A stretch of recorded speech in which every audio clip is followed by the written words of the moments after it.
Oh man, my ninjas, my ninjas. Yep. How the fuck we doing? Episode 91. 91. How you say 91 in Spanish? I don't know. I don't know. That's Dennis Rodman number, right?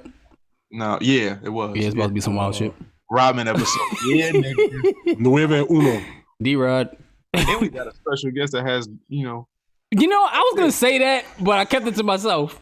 When she was bringing up pansexual and shit, I was like, oh, so you would.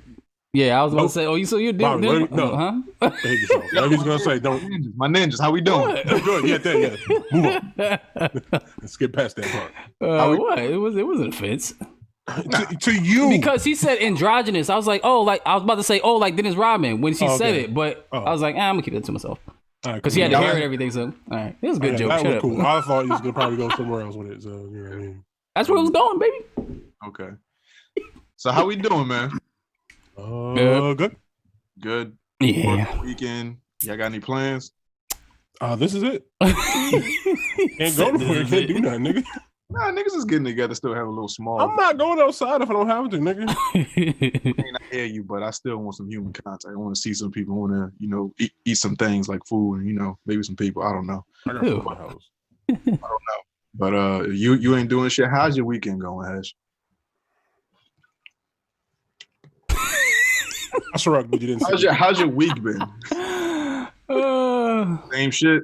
Yeah, it's working. Cool. You know what I mean? It's working, dog. You know what I mean? Right. Here being super essential in these streets, dog. Super essential. I guess now the states open up, so everybody's essential again. I guess I don't know. Has anybody? Gym's not open yet. Gym's not open. But I still want to workout shit. I had a fucking Zoom meeting the other day, and I looked at my face. I was like, "Nigga, that's my face." Damn, I'm getting soggy. Soggy. Every time I look at my face, man. Yeah, my fucking. Looked in the mirror, looked at my. I was like, "Yo, my little midsection getting soggy and shit." Looked at my face. Soggy. Like, I've been eating like shit for like 6 months, like before the quarantine. I was eating. No, and then the quarantine just didn't help.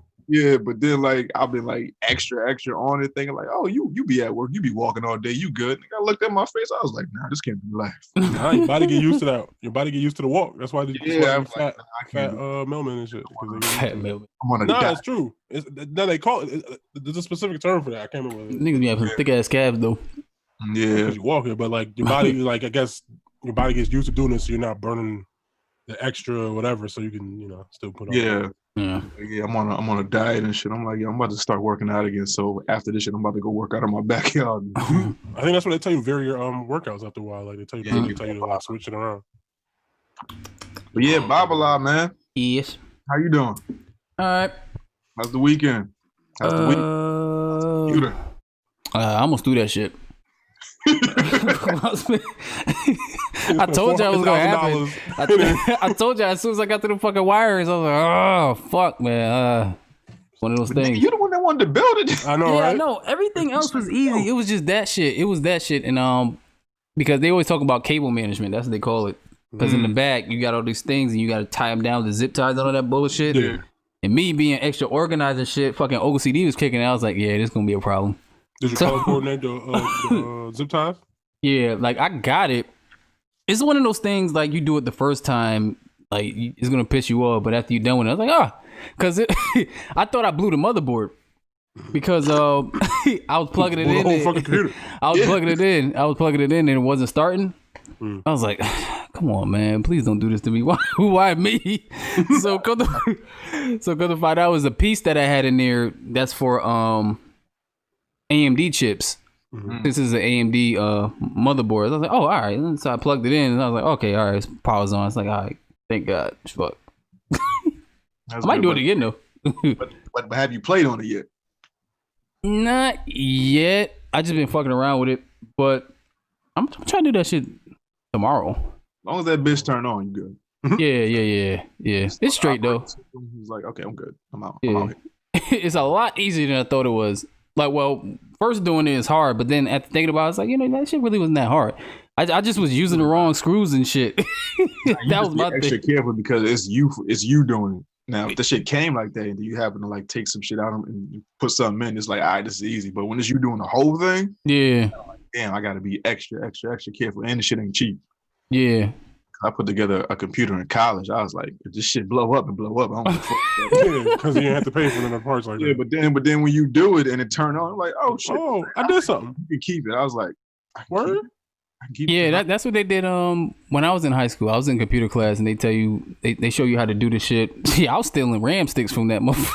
Yeah, they give you like bare minimum shit where you get like one stick of RAM and shit. Right. Like, you got to upgrade it with the hard drive and the RAM and like that the fucking monitor and shit. It's like this computer ain't really worth it. I played Sims like twice on that shit. Like they give you just enough so you can turn it on. Yeah, just enough. Look, I made something. Yeah. It's like a fucking beige case, and it's like, all right, it's just a regular old, like if you go to a fucking regular business and you see them working on some shit, it's like, nah, I'm throwing this shit, tossing this shit.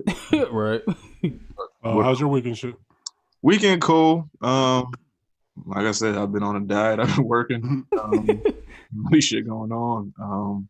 My kids ain't here this weekend, so I'm chilling. Word. Nah, is it? Nah, is that your new team or is that like old team? It's an old team. Oh damn! Because I was like, let me get that metal gross. Yeah.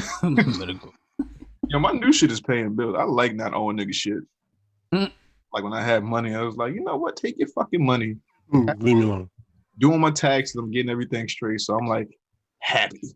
I'm like, yeah, debt free is a dream now. I will one day have. Yeah. You know, after I work off all these taxes and all these other debts, then I'll start working on my school shit. And then that ain't really nothing, but you know, working towards baby steps towards shit. I'm almost done with my student loans. I think I probably got like another. Well, no, that's not true because the way they got you, they let you play like the minimum, so it's gonna take you like another 10 years to probably pay. God damn.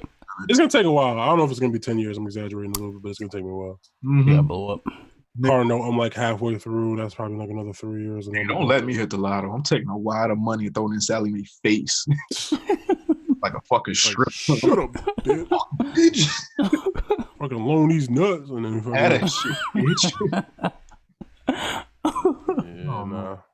It's a trap. It's a trap, nigga. College is a trap. It's a trap. Not even college, just this debt bullshit, all this shit. Yeah, this debt bullshit. No. Credit cards, be careful with that shit because you fucking get your head over. That's the next thing I gotta work on. I gotta work on getting my credit score up. Yeah, me too. I'm working on all that shit. Slowly but surely. So, like I said, I'm happy at this point when it comes to money and owing niggas. Like, I paid bills and I got some money in my pocket to play with right now. So, let's see. SoundCloud, iTunes, Google Play, Stitcher, Spotify, YouTube, iHeartRadio, wherever the fuck you get your podcast, we are there. 3ninjaspodcast@gmail.com. For any comments, questions, or concerns, if you want your question answered in the Ask a Ninja segment, you can reach us there. That's 3ninjaspodcast@gmail.com. Also, don't forget to visit our website, 3ninjaspodcast.com. Got a few new orders in the past few weeks. Appreciate you guys. Sign up for Patreon, Discord. You can sign up for that as well. Follow us on Instagram and Twitter, 3 Ninjas Podcast. If you're not already, pretty sure you are. That's why you're here. YouTube, subscribe, hit the bell notification. The fuck else? I keep forgetting. Some other shit. Fuck. What, Discord? You said that? Said that. Yeah, Discord. Said YouTube, said Facebook, said Instagram, said Apple Twitter. Podcast, subscribe on there. Give us a nice rating and review. Algorithms helps us algorate out here. Find us and get acclimated to the show. Spotify, stream that as well. Just take your girlfriend's phone and just hit play and follow us. Yeah. Shit. Take your grandma thumb on her iPhone and just do the shit, and you just leave it. Like, grandma, just shut the fuck up. Just do it. Yeah. Just put the volume down, press play, walk away. Yeah, for real.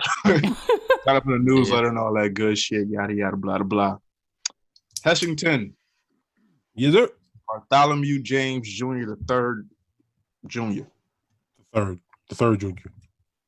What is the question that we have for episode 91, Rodman episode? So we're gonna do 2 questions today. This first one comes from James Watts. Shout out to James. This shit was funny. His question goes: Dear Ninjas, it's your man James Watts, aka Ground Air Ground Facilitator, aka BA Ballhead, aka No Neck, aka Jay Willie from West Philly, aka Mr. Just One Drink, aka Solo Yeah, right. Badida Mas, which is just one more drink in Spanish. All right. Okay. Let's get to this. Let's get to it. Great show last week. Even better interview. After listening to last week and knowing Domino's hate for Michael Bradley Jordan, it's Buford. Shout out to Michael Buford Jordan. Buford, not Bradley, but yeah. And every performer from Philadelphia, because you hate Will Smith. I don't hate Will Smith. You don't have a lot of love for young William. Got a question. Allen Iverson and Jill Scott in the Roots. All right, well, so you don't hate every performer from Philly. Yeah. You hate most performers from Philly.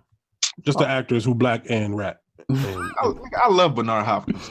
I love just the actors from Philadelphia you hate. Go ahead, Joe. I don't. Okay. I'm not keeping this narrative about me hating people. You be hating niggas. Is it a narrative if it's true? Their moves. I don't hate them. Oh well. You be fervent with the. You be having a weird disdain for people. Yeah, it be deep. I'm like, yeah, where'd that come from? I'll let you know when I hate somebody. All right, well, because it be coming from deep. You be like, fuck that. I'm like, cool. But anyway, go ahead. Gotta ask this question. Hands down, whether you like them or not, who do you think is the main R&B singer of our generation? Like, I believe it's Chris Brown. Who do you believe is the main comedy guy, the number one actor or actress, and the number one rapper? For instance, Robert Downey Jr. is that guy for him. But if you want to say Michael B is the best black actor, that's fine too. We'll keep it the good one. So who do you think is like the top actor, actress, R&B singer, like the top people in our generation right now? Rapper would be Drake. Yeah. Drake Rogers? That's easy. Yeah. Even though I like Kendrick better than Drake, it would have to be Drake. Mr. Do Right and Kill Everything? Yeah. That was an LS acronym too. R&B would have to be Chris Brown. Yeah. Breezy would probably have to be it. Actor and actress, either white or black, don't really matter. What's homeboy name? You know who Daniel Day-Lewis. No, you laughing. No, you're laughing. Daniel Day-Lewis is one of the greatest actors of our generation. Like, you think it's a joke, but I'm dead ass serious. Okay. He's like the Academy Award winning actor. Like, actors look up to this nigga. I know. Let's You know who's really good who don't get no credit like that? Fucking Michael Fassbender. Or Fassbender? Yeah, he's good. Michael Fassbender. He's actor of our generation. Is a bad motherfucker. Yeah, Daniel Day-Lewis is up there, I'm telling you. But of our generation, I would say it would start at like 2000s now. Oh, so you're talking about niggas? Okay, so you're talking about like that. I mean, you'd have to put your boy in there, maybe, but I don't know if I put him at the top spot. Michael B. Miles Teller's pretty good. I don't know if I put him in the top spot. Like, I don't think anybody. I don't know. Nobody's standing out to me. Like, yeah, I don't. I don't know anybody that's like generational. That's like is Daniel Day-Lewis is in our generation though. No, that's what I'm saying. No, because you're talking about our generation, then I kind of gotta take that. I mean, if we just going like, I just meant in general, he's fucking one of the best he's amazing. I mean, if we talking about who been killing Gangs in New York. Yeah, Gangs in New York. This nigga really stuck a knife to his eye. I drink your milkshake. Yeah. You got your Denzels, you got your Sam, Denzel. You got what's my man Charles Xavier? He be doing his thing. Oh, Patrick Stewart. Patrick Stewart be doing his thing. What's I mean, Bryan Cranston, you'd have to put on the list just for fucking Breaking Bad. Yeah. What's my man that passed away that was in the Harry Potter movies? Alan Rickman. Yeah. Alan Rickman. Harry Potter. Yeah. I'd say Lupita. Lupita Nyong'o. Yeah.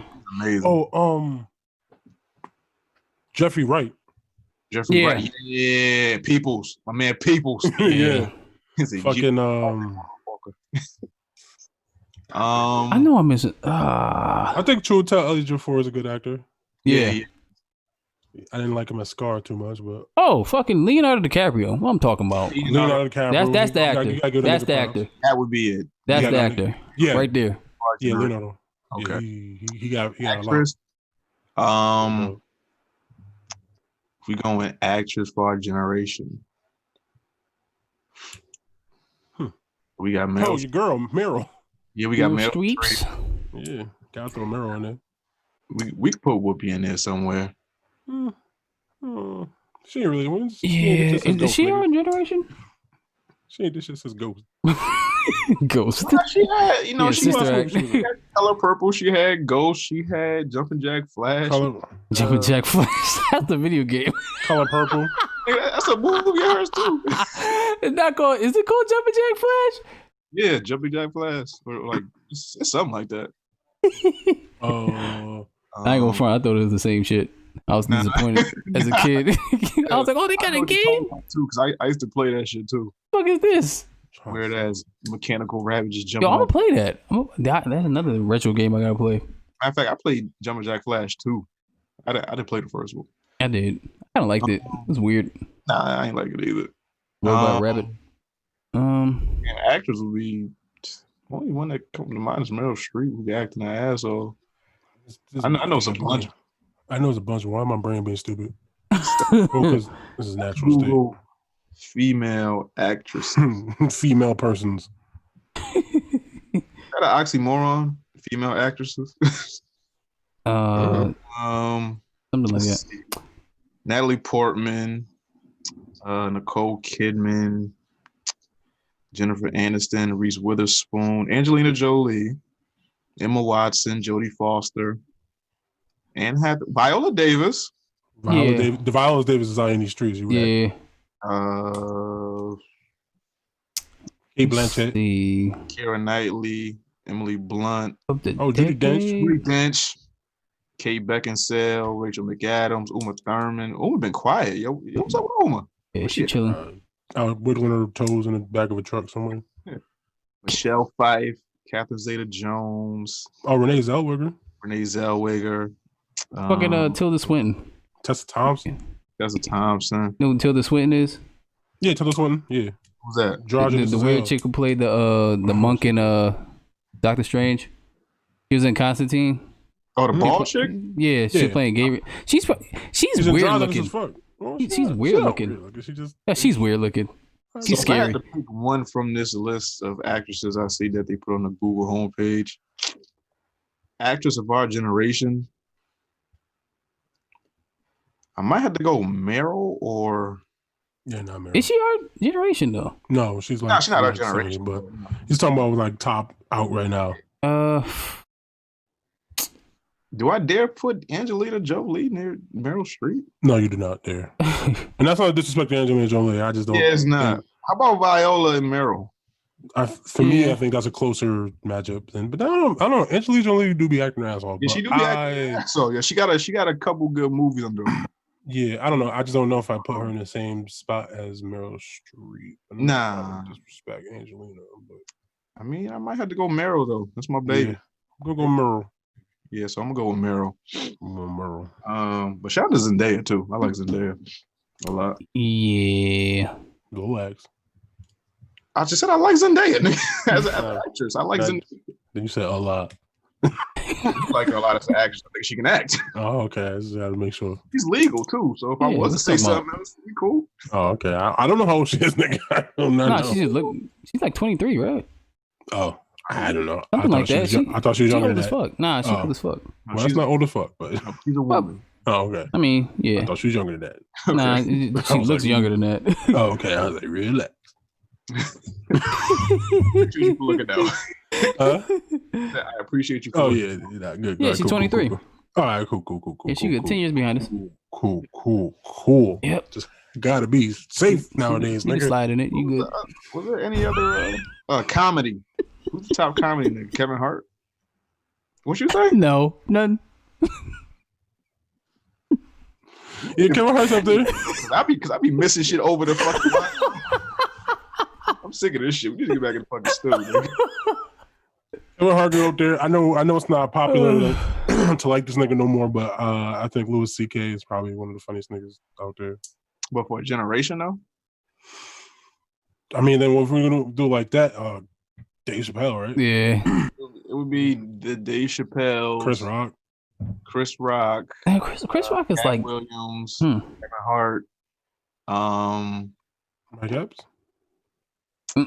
Mike Epps is. I don't like his. Funny. I'm more so like his movie roles. yeah, he's Uncle Funny at this point. Yeah. That's fucking perfect. Uncle Funny. I wanted to say Dan Cook, but he like rose and fell really fucking quick. Yeah. I mean, he had a big career. Nah, he did have like a big, that like, for like that he 3 had, weeks when he was popping. Like 3-year run where he was killing shit. He got popping off of like MySpace, I think it was back then. This was popped him off. Like, I think it was off of MySpace. It would have to be Dave hands down though. Yeah, it would probably have to be for like a decade. I mean, but you know, do we dare put Seinfeld in there or fucking Louis C.K.? I'm gonna say something. I do not particularly care for Seinfeld. Yeah, he's not that funny. I don't care for Seinfeld either. Louis C.K. is funny. What is the deal with these? Yeah, okay. I'm not gonna say he's not funny or nothing. He just ain't my cup of tea I don't when it get comes it. to comedy. I remember I caught my cousin watching that shit. He was just laughing his ass off. I was like, I don't see what the fuck is funny. I don't see the funny in this shit. It don't do it for me the way it do it for other people. It's like that sarcastic. It's like that sarcastic funny. Which I don't mind. It just don't. I don't know. It don't fucking. It seems dry. It seems like a lot of. It is. It just don't hit me. Nah, I don't. Yeah, still.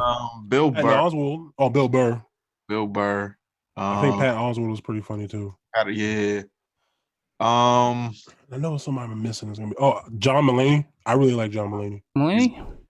I like John Mulaney. I'm thinking like a generation. Like who?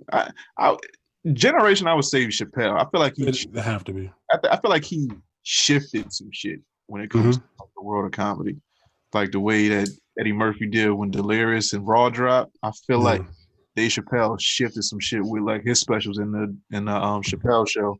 I don't think Dave Chappelle has a really like bad special. No, he doesn't. No, I don't think he has any bad ones. No, I mean I have. Like it's never one from Dave Chappelle that we can question. Like from other people, is ones that we can question. Like Kevin Hart, we can question Cat Williams, we can question even fucking Chris Rock. Like Tambourine wasn't even. It was it wasn't expected from Chris Rock. Yeah, I don't think Chappelle has a bad one. I do think his tone, his comedy has changed a bit. It's gone from, to me, like less laugh out loud, super funny to more thinking funny. Yeah, I think that comes with age and experience. Yeah. So like, he hasn't done so after he left Chappelle's show, he didn't do a special since the one that like. So he came back to the first Netflix one came back. Okay. Yeah. So that's what 10 years, 12 years. In between. Yeah. Something crazy. So I would expect him to have a new outlook on life other than like find your rules. Somebody calls out or fucking nigga, I'm selling weed. He was always this like. Baby. he always had like that woke comedy in a way. It was just slide in there. Like when he was talking about how did white people come up with the word nigger. Yeah. And then he was like, Ezekiel. He's like, how about we call them niggers for short or some shit like that? It was like niggers, order. Like he always had some shit like that. He always had the woke shit in there. Yeah. I don't think you can be a comedian of the generation without a signature joke. Like something like niggas know Cat Williams for shit. Like niggas know Dave Chappelle, Chris Rock for shit. Niggas know Kevin Hart for shit. I don't really know too many Louis C.K. jokes off the top of my head. I don't know if I know him off the top of my head, but every time I've seen his work, I've found it to be like really funny. But you're right. I don't know if it sticks in my head the same way some of the others. Like poor little Tink Tink. You ain't gonna never forget that shit. Because Bobby's a comedy genius of our decade, nigga. I know damn comedy genius. This is my life. You is, nigga. Unintentional. That's my life, goddamn it. Unintentional. Hey, it's funny shit happen. The funniest nigga in the whole universe. Got a bunch of them. Like, give him the chicken. Yeah, you were laughing about that shit too hard though. I'm doing damage. Liking chicken. I was, man, for real. Yeah, I would have to say Dave Chappelle, even though Kevin Hart is like up there too. I feel like Kevin Hart's done more. I think Dave Chappelle's shift was greater than Kevin Hart's shift. Kevin Hart shifted some shit, but it wasn't nearly as epic as Dave Chappelle's shit. So I feel like Kevin Hart sold out a little bit. Definitely, 100%. But Kevin Hart, knew what he was doing. Like he knew what type of comedian he wanted to be, and he knew what type of spaces he wanted to be in. So he curtails his comedy that way. So most of his comedy is like family oriented or shit that like from motherfuckers he know. Dave Chappelle shit was just like I saw some funny shit. I'm gonna make it into like a 10-minute bit. Right. So yeah, I would have to say Dave Chappelle, but Kevin Hart is really really close. Joe Rogan up there. Joe Rogan be saying a lot of Joe Rogan specials. I watch him. He's funny, but he's not. Again, I don't know. I guess there's there's that. His shit is like weed smoke, like bro science funny. White people funny. It's white people. White people shit, dog. Yeah. It's that caucus comedy. Like he was making fun of Christians one time, and in the joking matter. That shit was funny. He was like, "How did they come up with this shit?" He's like, "Did all the dumb people outfuck the smart people?" You know who's funny? Who's not like super popular and shit like that? Like super popular? Fucking Joey Diaz. Joey Diaz is good. Joey I like Diaz? That nigga's funny as fuck. I like Joey Diaz. Oh, yeah. I like that nigga. He's funny as fuck. That nigga. He's fucking amazing. He's like the greatest human being I've ever seen in my life. He cute. He Cuban, right? I think he's cute, but I thought he was Italian for the he's like Italian, longest, nigga. He's like an Italian Cuban. I think he's Cuban. Don't quote me on that, but I'm pretty sure he's Cuban. Definitely Italian. It's funny though. He grew up in like the 60s and 70s and did all the cocaine. And is also a gangster. And his mom was a G. Yeah. Was his mom a part of the betting rink or some shit like that? I don't know. She did some. She was part of illegal shit. I don't know exactly specific, but like his mom remind me of what's the rapper? Killer Mike. She remind me of his mom. Like his mom. Just a gangster. Gangster. Just killing niggas and selling cocaine. Yeah. All the cocaine. Miss Pat is funny too. I like her. She on the rise. Miss Pat is funny. Miss Pat is hilarious. All right. So yeah, so what's the next question, Hesh? This question comes from Sierra Jones. Shout out to Sierra. Her question goes, "Hey y'all, I hope that you are all doing okay in quarantine. I'm excited for the growth of the podcast as a whole. It sucks that I won't see you guys this year at BlurCon. However, it gives me time to study up on wellness advice to give to Hesh." I don't know what that means. You know what it mean? No, I don't. A sad ass. What is that? Anyway. Nigga, what? Time to dehydrated, about to pass out. Time to prepare myself to voraciously observe Bobby's stock techniques and enough time to redeem myself against Domino and Tetris. God damn it. Whoop that ass at BlurCon. Oh, shit. It's all good, though. My questions are, what games would you recommend for people that don't really fuck with Battle Royale games? My eyes are too old for navigating through all that shit. Also, what? Yeah, her eyes are too old to keep up. Ew. Also, what are some of the weirdest video games you've ever played? Mine is Feel the Magic, aka Rub the Rabbits. I have no idea what it is. YouTube it if you don't know. Sound like you're about to do some sexy time. Shit, yeah. Yep. So what kind of games would you recommend to people? Rub the Rabbit. Wouldn't be Rub the Rabbit? What? Wait, what? So what kind of games you recommend to niggas? Okay. Games recommended to people. I haven't played it, but Persona 5 seems to be good. Yeah, no, that's correct. Final Fantasy 7 remake. Animal Crossing. If you're into it, Pokemon. There's a couple free games on the Xbox store. Like every month they just got like free games. They got some independent games up there. What else? Jedi Fallen Order is good. Jedi Fallen Order, that's good. Yeah. Time, how much time? I mean, I guess now quarantine is closer to being over than we were before. But I mean, it all depends on what type of games you're into too. So if you like fighting games, you got your Street Fighters, your Mortal Kombat. Your Mortal Kombat, is ramping up for some new DLC soon, so you can get into that. You got your Tekkens. Super Mario Maker is fun. You get to play custom levels from people. It's a lot of games on Steam. Like sales all the time. Yeah, they be on sale. They be really, really cheap. Yeah,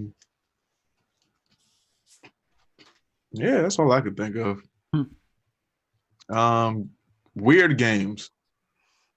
Abe's Odyssey. Well, Oddworld was fucking weird. What the fuck is the name of the game? It wasn't called Calamari. What the hell was it?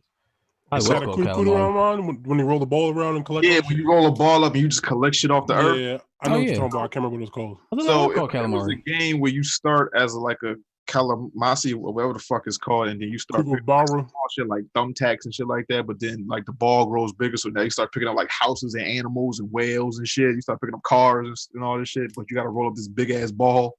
It was calamari. Calamari? Was it calamari? The motherfucker with the wide head? Nah, he was a ball.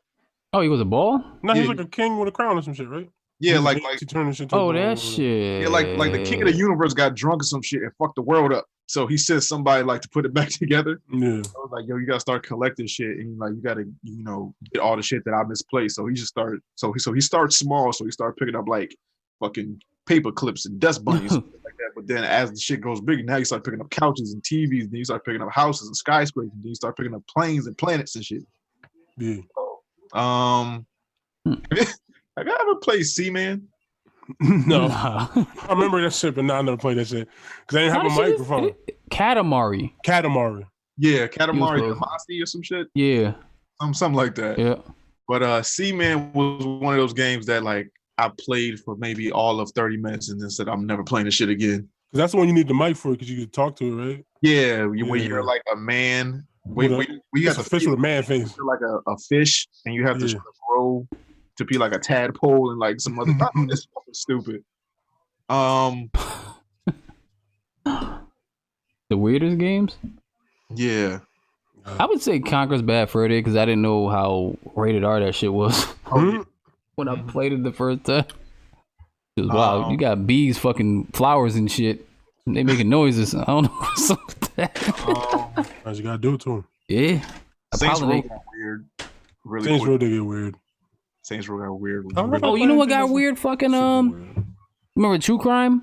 The first one? Yeah. It was straight. Then it got some zombie shit. I was like, what the fuck? This shit just took a left. Oh, I forgot about those games. Those games are fun. Yeah. I remember one of them had like Snoop Dogg in it or some shit. Yeah. Have y'all ever played a game called Worms? No. Oh, the tank shit? Not the tank where you shoot it's like not tanks, but you got like you basically and you got like kill the other team basically. Yeah.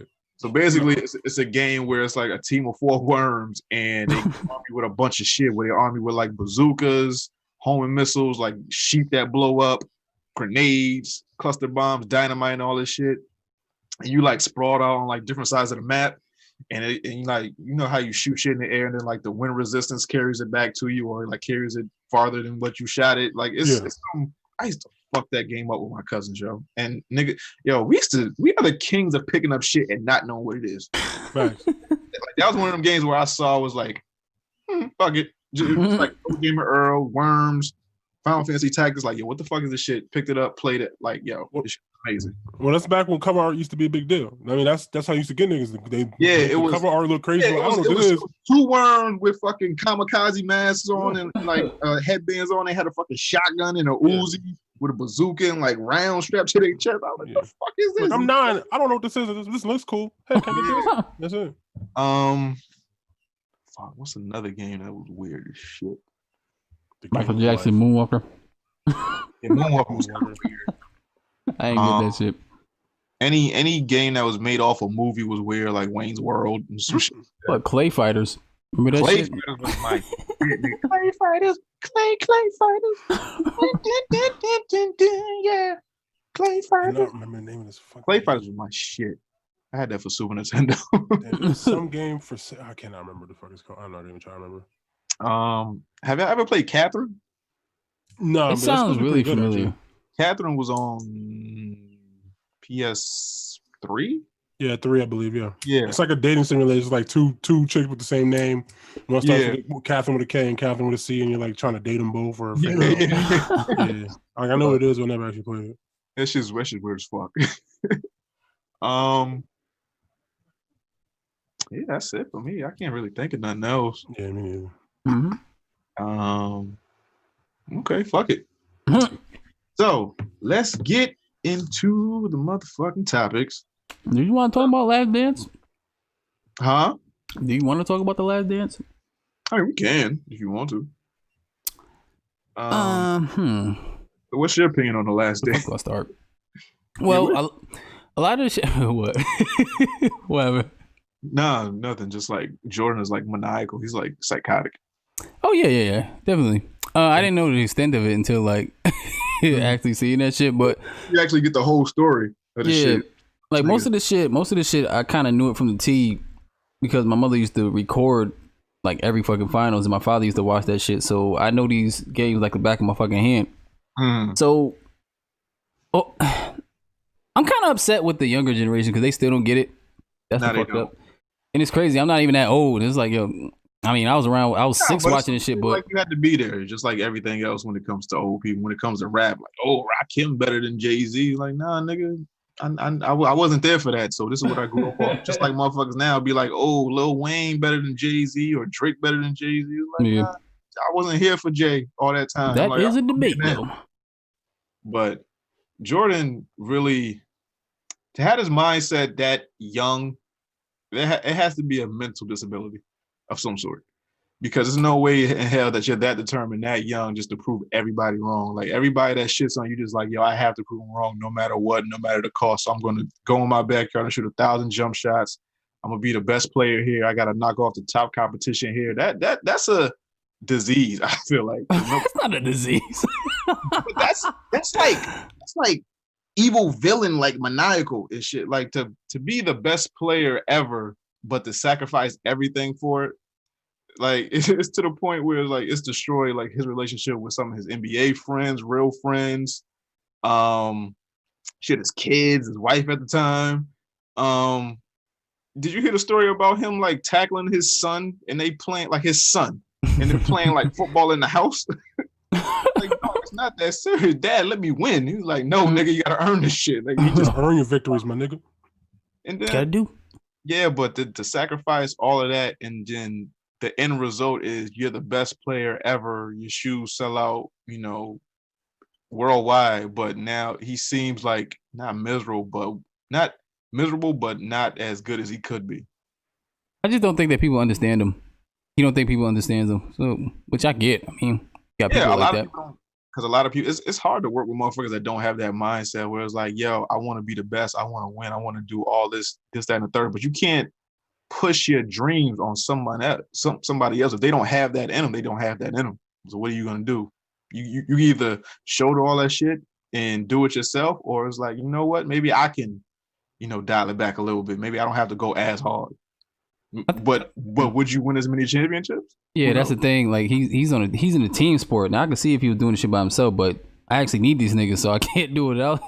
Can't do it out, y'all. So I mean, gotta pick it up. Yeah, from what the fucking documentary showed, it showed that he did it mostly without everybody else. It was like, yo, it was spurts of everybody else, but it was mostly him. Like, oh, Jordan scored 40-something, 50-something, 30-something, 8 rebounds, this many assists. It's like, dog, you doing this every night for fucking what? Since 85, 84? Yeah. Up to what, 96, 97? When you retire and then you come back for the Wizards and shit, but that don't really count. we don't ever talk about that. That don't count. The Wizards. But to do that for that many years and just to have that same mindset and never waver, just like, I beat y'all niggas. I'm the best in the league. I keep winning championships. I'm gonna quit and go play baseball. Like, let's see if I can be the best at baseball. And then, nah, you know what? I'm kind of having that itch because niggas talking shit again, so I'm gonna go beat their ass. I don't give a fuck about what nobody talking about, but all in all, good documentary. It's a lot of shit that I didn't know, obviously, because I was young and, we didn't have the internet or social media. So half of the shit you wouldn't know unless you was in Chicago or in those offices. Yeah. Yeah, I think Scottie Pippen keeps saying that he was painted in a bad light, but I don't think it was that bad of a light. It's just like, nigga, this is shit that you did, and we just happen to catch it on film, and we're highlighting shit from that season. Yeah. And this is shit that you did. If you feel like, Tony Kukoc shouldn't get the ball at the last second, nigga, play harder, step in the game, and, step up, replace Michael Jordan then. Yeah. Act like we can trust you. And he said he'd do it again, and you answered the shit. Nah, you can't. That's the shit that Mike was talking about. I want niggas to have the mindset of like, yo, I'm the guy at all costs, at all times. But if Pippen don't have that in him, and you just like, you can't be cool with being a Robin your whole life. Like, that's not cool. Gotta be Nightwing. I mean, he wasn't Nightwing until he got traded. Until he left, he was like, "Yo, now I'm going to the Trailblazers." Now I was like, "All right, now I'm just gonna retire. Now I can't really do much." And then you can't be that old and be Nightwing. So what are you gonna do now? You had all your chances to be Nightwing. All those other times that Jordan was gone, or you could just step up. Y'all could have been Batman and Superman, not fucking Batman and Robin. I don't think Scottie Pippen was that aggressive because what I was getting, he was kind of docile in a lot of ways. He seemed like, cool, laid back, don't really cause no trouble. But you let a motherfucker smack you being a rookie. Like, I don't care if I'm a rookie or not. You're not smacking me. You're not doing that. It's different, I want to say, because you never let an OG like get too out of hand, but that's like what you got to go through with hazing. It's like the OG should know better not to make you seem like a bitch, like just slapping you for no reason or making you do like some just demeaning shit.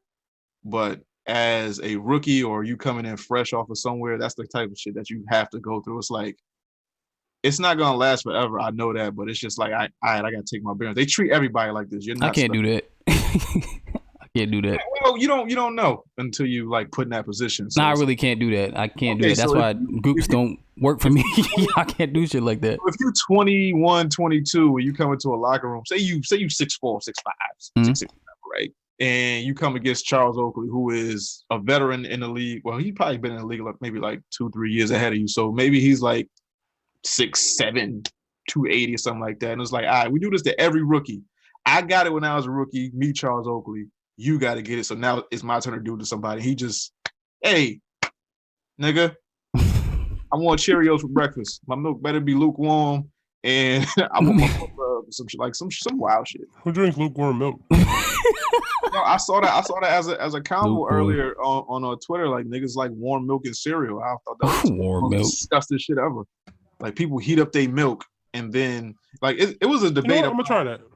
It was a debate whether it was milk then cereal then milk, or like warmed cereal up then milk. Cereal. That's not even a question. It's cereal then milk. That's what you're a psychopath if you do it backwards. I don't know. Facts, nigga. If you do milk first, how do you know how much milk you need? But then you know how much cereal to pour. That's their claim. It was like, yo, I know how much milk I'm gonna need. Ain't that much cereal. It's easier to but shit ain't sealed to the bottom. I feel like it's easier to judge how much milk you're putting in versus how much cereal is gonna come out the bag. I'm trying not to judge people's lives anymore. No, it's cereal and milk. If you do it any other way, you're fucking however monster. you do it is how you do it. He's a motherfucking monster. But the documentary showed a lot that I didn't expect it to. Like I didn't expect him to get into depth with Tony Kukoc and like how his country was fighting a war. Steve Kerr thing I kind of expected with him and his dad. Dennis Rodman, I knew that was going to be a big part of the documentary because there's no way in hell that you can not document Dennis Rodman. Like this nigga left the finals to go fucking wrestle for the NWO. As Hulk Hogan pulled Dennis Rodman. Shit too. I mean, when you that nigga, you can do what you want. Karl Malone with them glittery purple pants. Remember that shit? Karl Malone with them glittery purpley pants. Yo, he wrestled Dennis Rodman. Remember that shit? He did? Yeah, you remember that shit? I do remember Karl Malone wrestling. Like, yeah, Karl Malone and Dennis Rodman was wrestling. I would have put it past him. Yo, niggas get bored after a while. Like, once you that nigga for a while, I was like, y'all want to do some other shit. Nigger. But man. I saw some shit where it was like Dennis Rodman is like, if leave me is what the fuck was the quote? It's like, as long as I get my work done, leave me alone was a person, that'd be Dennis Rodman. Yeah. Like, leave me the fuck alone. That nigga go drink, fuck whores, do ecstasy, come fuck 19 rebounds, fucking blocks and shit, no points. Like, I did my job, coach, so I can go back to fucking hookers now. And it was a great documentary. It was 10 episodes long. It's gonna be available on Netflix, I think, either next month or in July. Yeah, man, I give it like a 9 out of 10. That shit was really like amazing to see. And then the way they kept switching back and forth with, what happened off the court versus what happened on the court. They didn't just stick to like what happened inside the corridor happened in the Chicago offices. The shit with Jordan Dad was fucked up. They finally put a rest to that. Yeah, I remember that shit. I remember that shit like vividly. Like Michael Jordan dad died, and then when he won the championship on Father's Day, I didn't know that's why he was crying. Yeah. Oh, you didn't know that? Nah, I didn't know. I thought it because he had cried before when he won a championship, so I thought it was Not just. like that. Not like, Nah, I mean, like it was like I remember that shit. 11. Oh. I don't know about emotions yet. You ain't see him grab You that don't know about ball them and shits now. they were trying to rip it from him and he was holding it? You remember that shit? I don't remember. I don't remember a lot of that shit, but I remember like him going back to the locker room and crying, and then I remember like the post game conference. I never heard that shit with no music. Yeah, I never heard that shit with no music. But that shit was worse. Why he was crying? I never heard that. I never heard that story before. But the way his dad was killed was fucked up, and was kind of. I don't want to say it's his dad's fault, but it was kind of wild. His dad's fault. It's not his dad's fault, but okay. So even I thought about doing some shit like that. When you can't get home, you tired as fuck. Like I gotta pull over. But I might crash this bitch on the side of the road. I would say because where would you go? A hotel, motel. There's got to be some stretches of the road. B. I've been like that before. When I'm going to sleep on the road, it's like, yo, I gotta pull the fuck over somewhere. I've been like I ain't gonna make it. I've been like that too, where I've hit the fucking shit on the side of the road, and I'm like, yeah. But it's you either got to go somewhere, but you go somewhere secure. It like he was in like a back swamp road where it was like that's like a murder. That's like a scary movie scene set up, like where he was found and all that. I wouldn't have pulled over there like, nobody's gonna see me. I'm not gonna do. Nothing's gonna happen to me. And then you just wake up dead. I don't know. I mean, it's just I don't know. I see the hindsight thing, but I can see myself doing some shit like that if I'm going to sleep on the road. It's like, yeah, I'm gonna crash this bitch if I don't pull over. But common sense would kick in. Like, I don't want to. Let me go into like a well lit part of the road somewhere where it may be a lot of traffic. Not pull into some secluded ass dark wooded area with an expensive ass car. And expect that nothing's gonna happen. Like somebody's gonna see that, just catching a glimpse of it, and be like, hey, that look like a fucking Corvette or something like that, and just rummage through the car like, oh, it's somebody in here. Tie him up, shoot him, throw him in the river. Like, shit, my boy did that shit one time. Threw somebody in the river? No. Nah, like we went to New York to go pick up this Porsche, and he was gonna sell it to this dealership in New Haven. So we went all the way to Brooklyn. It was coming back, and then he was like, he called me. He was like, I gotta pull over. He was like, you good though? He was like, yeah, I gotta pull over. I'm gonna crash this shit if I keep driving. I was like, all right. I just went home. I ain't think nothing of it. Go to a hotel, get a short stay, and just be like, yeah, I just need like an hour or 2 or 4 hours of sleep, and then I'm back on the road. But don't ever pull up to no dimly lit, secluded ass area and think that everything is gonna be okay. You can't take a nap there and think everything's gonna be okay. You don't know who lived there. You don't know who looking at you. You don't know who following you. You Michael Jordan dad. I don't know, but rest in peace to him. But yeah, Hesh, you didn't watch it at all. No, sir, I did not. I got other shit to do, nigga. Huh? Nothing. I just people are just so dismissive of everything today. It's like, yo, like people don't really know how physical the fucking game was back then. You don't know. You can get anything. You can get away with anything, nigga. They don't know about the Knicks. They don't know. Yo, I say that every championship team need those qualities. You need the superstar, you need the all-star, you need a couple role players, and you need a junkyard dog ass nigga that just want to fight. Yeah. Like, he just out there to fight. So the junkyard dog was Dennis Rodman. The all-star was Pippen. The superstar was Jordan. You got role players. You got Kerr. You got Kukoc. You got Luke Longley. You got all them other niggas on the bench. Scott Burrell, I think from Connecticut. Now that I think about it. Yeah, he has Southern Connecticut teaching. Yeah. Basketball. So, I was like, oh shit, for real? Yeah, I nigga's from here. I think went to UConn. Yeah. And so that's the perfect ingredients for like a championship team. Like the Knicks had that, but they just couldn't pull it off. The Pistons had that, they pulled it off a couple times. You just need those components. Like the Warriors had that, that's why they pulled it off. Shit like that. But I just didn't know a lot of shit. I didn't know why they broke up. I don't remember seeing a lot of the press. Still don't know. Like, I don't remember what I'm saying, like, oh, this is the last dance of the last year that they're going to be together. It was just like, I thought Jordan just retired because he got like, yo, I'm the best. Like, I'm going to go enjoy my money. But, Yeah, then Phil Jackson, hippie drug ass. Mm. Yeah, he's down with the get down. Phil Jackson done fucked a couple black chicks, I know. Phil good out here. Um, what else? Rodman, wild boy. um, like Rodman might be the original wild boy. Wild boy. He might be the wild boy. Other than that, like I said, good documentary, 9 out of 10 for me. Yeah. What about you, Bob? What you give it 1 out of 10? Same thing. Same thing. Mm. Like, it's just, I don't know. My focus is more on people, like younger people who were watching it, who don't really understand what was going on back then. Like, that shit was hard. You go for a fucking layup, you getting trucked and shit. Like, you know how hard it is to put you getting like, imagine hitting your whole back in the back of your head on a hard floor, and then have to get up and play and not have a concussion. Yeah, you can't flop. Nigga. You gotta get the fuck back up. You can actually like throw punches and not get suspended now. If you like throw a punch, they give you 3-game suspension. Like this shit. You stare at somebody, you getting attacked. Like I feel like the people that make the rules about basketball have never played basketball. Yeah, they pussy. Yeah, so it's like when you get out on the court, we have to shit talk. We are aggressive. We have to let out some of that aggression on the court, whether it be physically or just playing the game. It changed from entertainment now. It's kind of like what we was talking about with Mr. Wobble with the whole wrestling shit. It's like they making it family oriented, and now everything's like diluted. It's like a contact sport, family oriented. Like I don't know. He's a grown fucking man. I don't know. And they get paid $millions now. Now the complaint is always, oh, you get paid $millions. You shouldn't want to fight, nigga. I'm still a human before all this $millions, nigga. You know where I'm from? Right. I'm from a dirt road in North Carolina, nigga. Right. Like, what you gonna do? Yeah.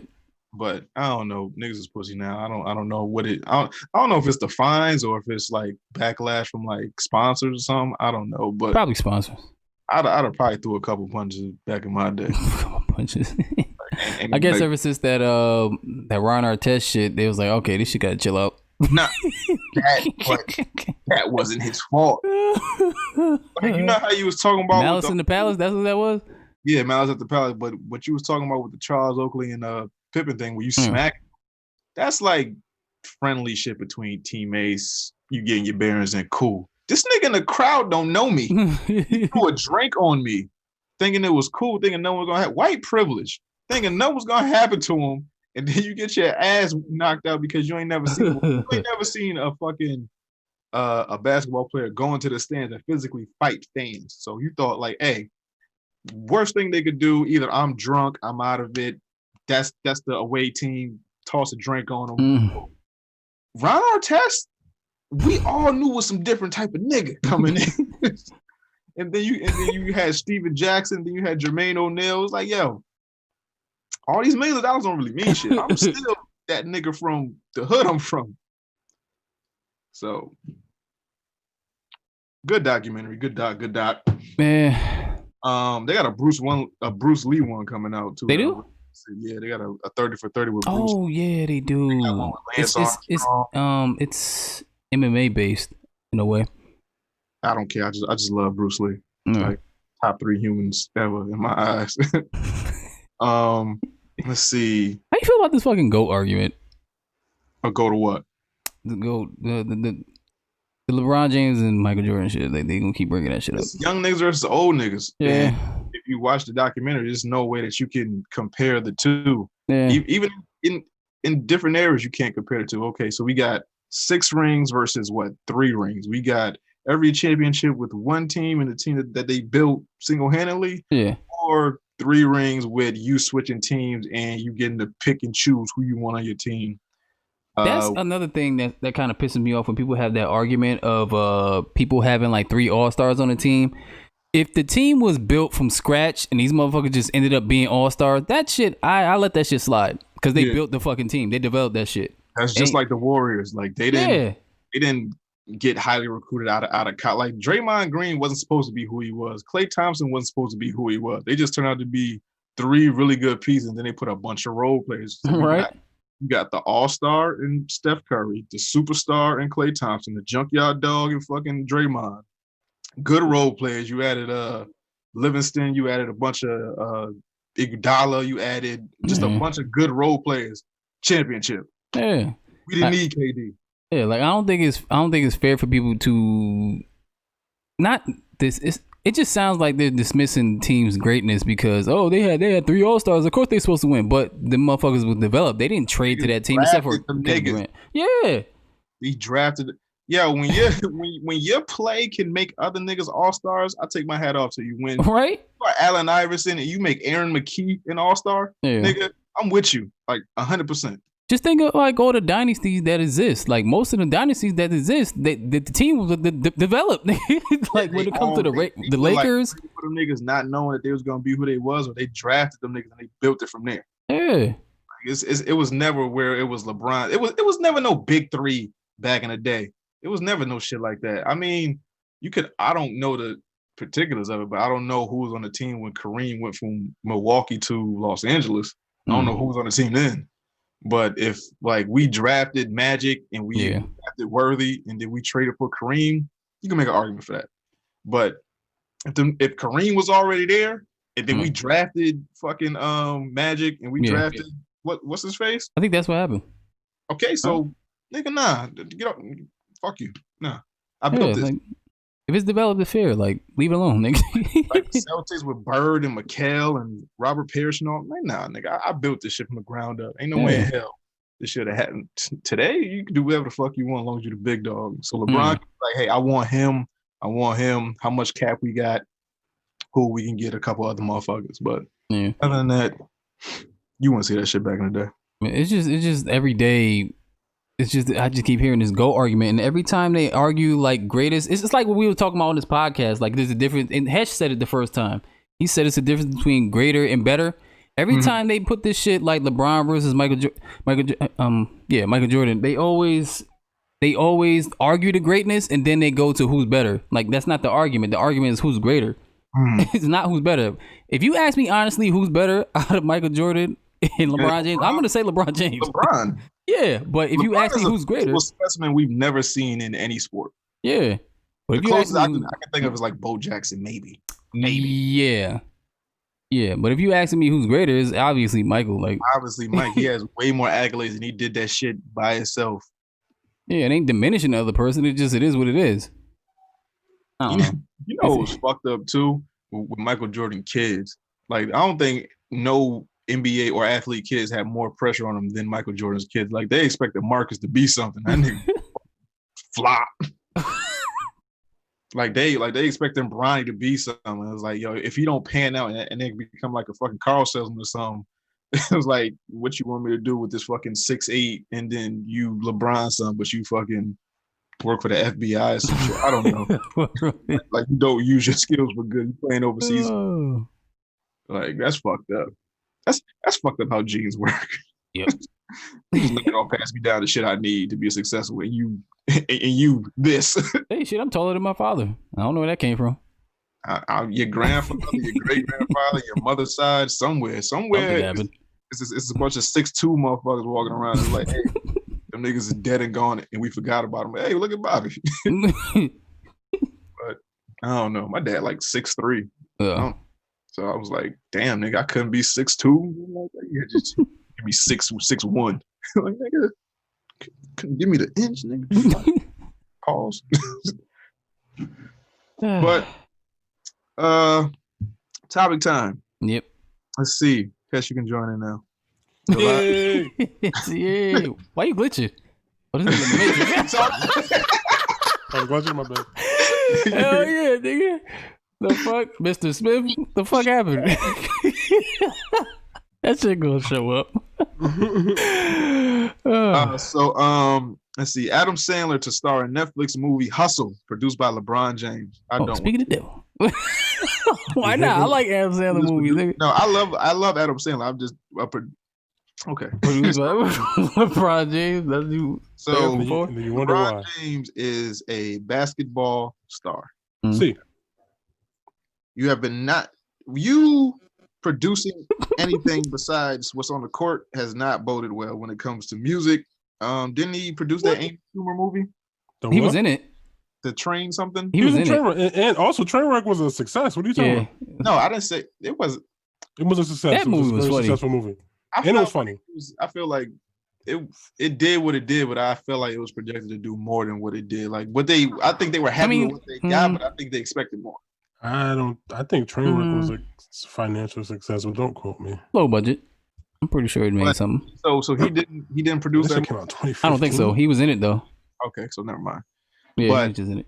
When it comes to you producing music, my nigga, it made $140 million. Okay, they good. On a $35 million budget. Yeah, they good. Okay, cool. So they made almost $100 million out of the budget. Like, okay, I can admit when I'm wrong. I'm just saying that like that kind of propelled Amy Schumer's career. I'm not saying it was a bad movie. I'm just saying that, you know, when you put something out there and you're like, hey, this is gonna be a blockbuster summer smash, and then it's just like I don't think it was ever penned to be a blockbuster summer smash. I think it was just supposed to be a movie. I think the problem with her is she didn't follow up. Man, she just didn't follow up with anything. That's the problem. Is she pregnant? Ain't she pregnant right now? Or had a baby? She just had a baby. Damn. Got Amy Schumer. Knock that up. Yeah, shout out to her. I mean, sometimes you got a successful chick like sometimes you got to pull out and be like, hey, I think I did. I think I did. Is that what you're gonna do when quarantine's over? Nah. Like I said, she might make a good mother. I'm not doing it now. I'm good with kids. I think I'm done. Think you done? You say that now. Nah, I'm good.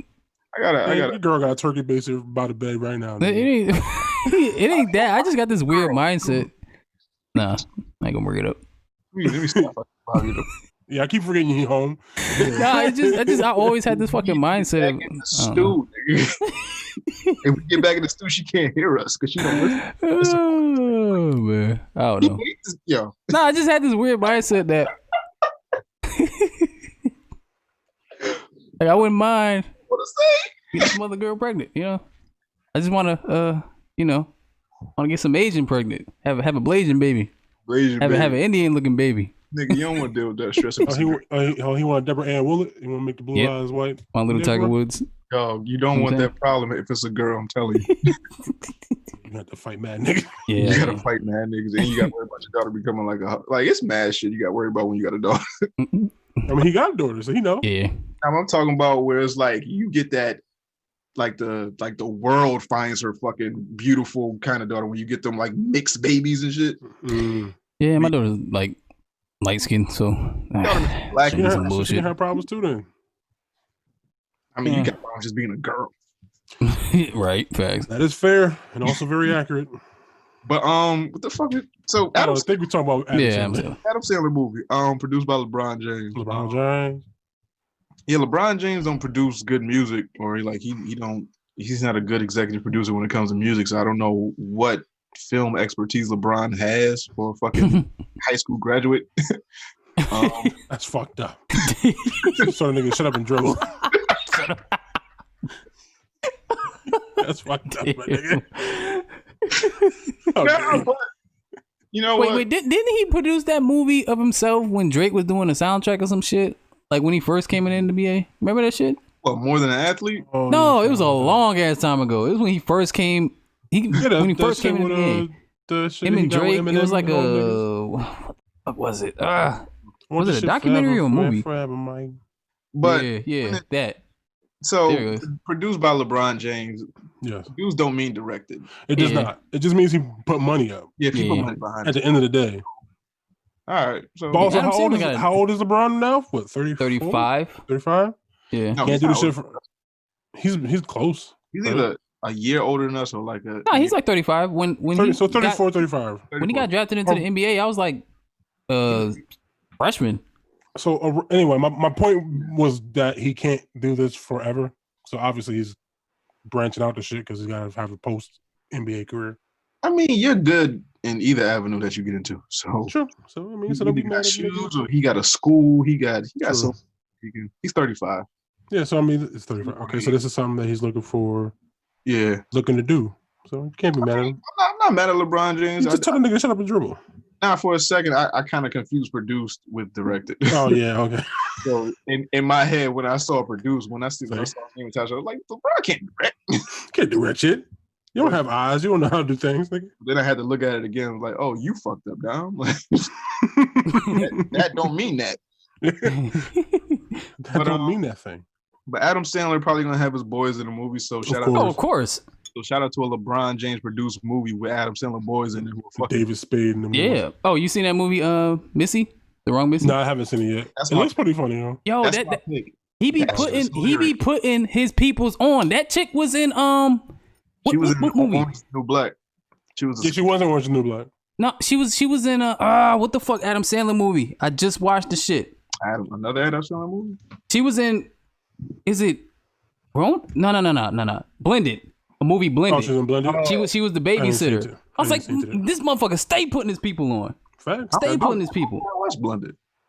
Yo, Blended is funny. He got Terry Crews in it. He being an African. He start singing this shit. Is that movie where they get married? Nah, like he meets like they both went on a Jennifer trip. Aniston. Yeah, he meets on a trip. It was oh, Drew Barrymore. Yeah. You know, he always used her. So that movie funny though. But yeah, I'll definitely check out that movie. I don't hate Adam Sandler. So he got his Netflix deal. He cooling. Yeah, he's chilling right now. Let's see what is the next topic. HBO Max streams one full episode of Looney Tunes before release. So this is a brand new Looney Tunes. Yeah, with old school drawing. Yeah, so yeah, I definitely want to see this shit because I'm a big fan of Looney Tunes. So before everything that you play, there's gonna be a Looney Tunes episode? No. They just streamed that because they're gonna have. I think it's like the Looney Tunes shorts. You remember the short ones that was like 10, 12 minutes, something like that. Yeah, it's like that, and they say they have thousands of minutes. No, but he said before. Yeah, because they put one out. Just for you to see out already. Yeah, they put it out just for you to see what it was gonna look like. It's gonna look like. It's old school drawing. So Bugs Bunny, like back in the day, like back in like the 50s and shit, 60s. That's what he looked like. Okay. Yeah, I'm with that. It look cool. Fuck with it. Speaking of shorts, whatever. Pixar short Out features studio's first gay main character. Yeah, I got that. I'm tapping out. I'm done with this. What you mean? I'm done talking about this. What you mean? I'm confused with the issue. Anyway. It's not an issue. I'm just colored. I said he's not colored. So no, it's not that. I'm just tired of them announcing it. You remember I told you like, oh, they ain't say nothing about it. They did announce it, really. They didn't, but they did after you said something. So after it came out, then they said something like, "Fuck, man, why didn't you just let it be?" But he's not black. It don't matter. It's just why I don't know. So for Disney Plus, so this isn't the first short on Disney Plus from this like category of shorts, right? So they put out a bunch. I think they put out maybe like 6 before this. Mm-hmm. And this is the first one that has Pixar and Disney's name attached to it. And Disney put this on Disney Plus. It's not prominent on like the homepage. It's not like thrown in your face or like, oh, you have to watch this new thing or on the new releases, like it right in the front. It's just, if you know it's out, it's there. So, what do we think of Disney, I guess, putting so prominently a gay? Well, the trailer was, gay, and I mean, it was like suggested that he was gay coming out to his parents and shit like that. So it's called out, my nigga.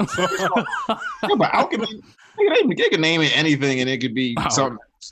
But how do we feel about this being on Disney Plus for the world to see? Disney Plus, a kids platform for the world to see, for kids to see, for kids to question. How do we feel about that? Well, them niggas, they gotta learn. They gotta learn. People, you don't have a problem teaching your kid any other thing. I don't know why, for whatever reason, people try to use that as an excuse. So yes, your kid's gonna see gay people. If you go out in the public, you're gonna see gay people. I saw 2 gay dudes. They was pushing the stroller the other day. I was like, oh, look at that little. So like, So I mean, I don't know if that's the hardest conversation you have to have with your child.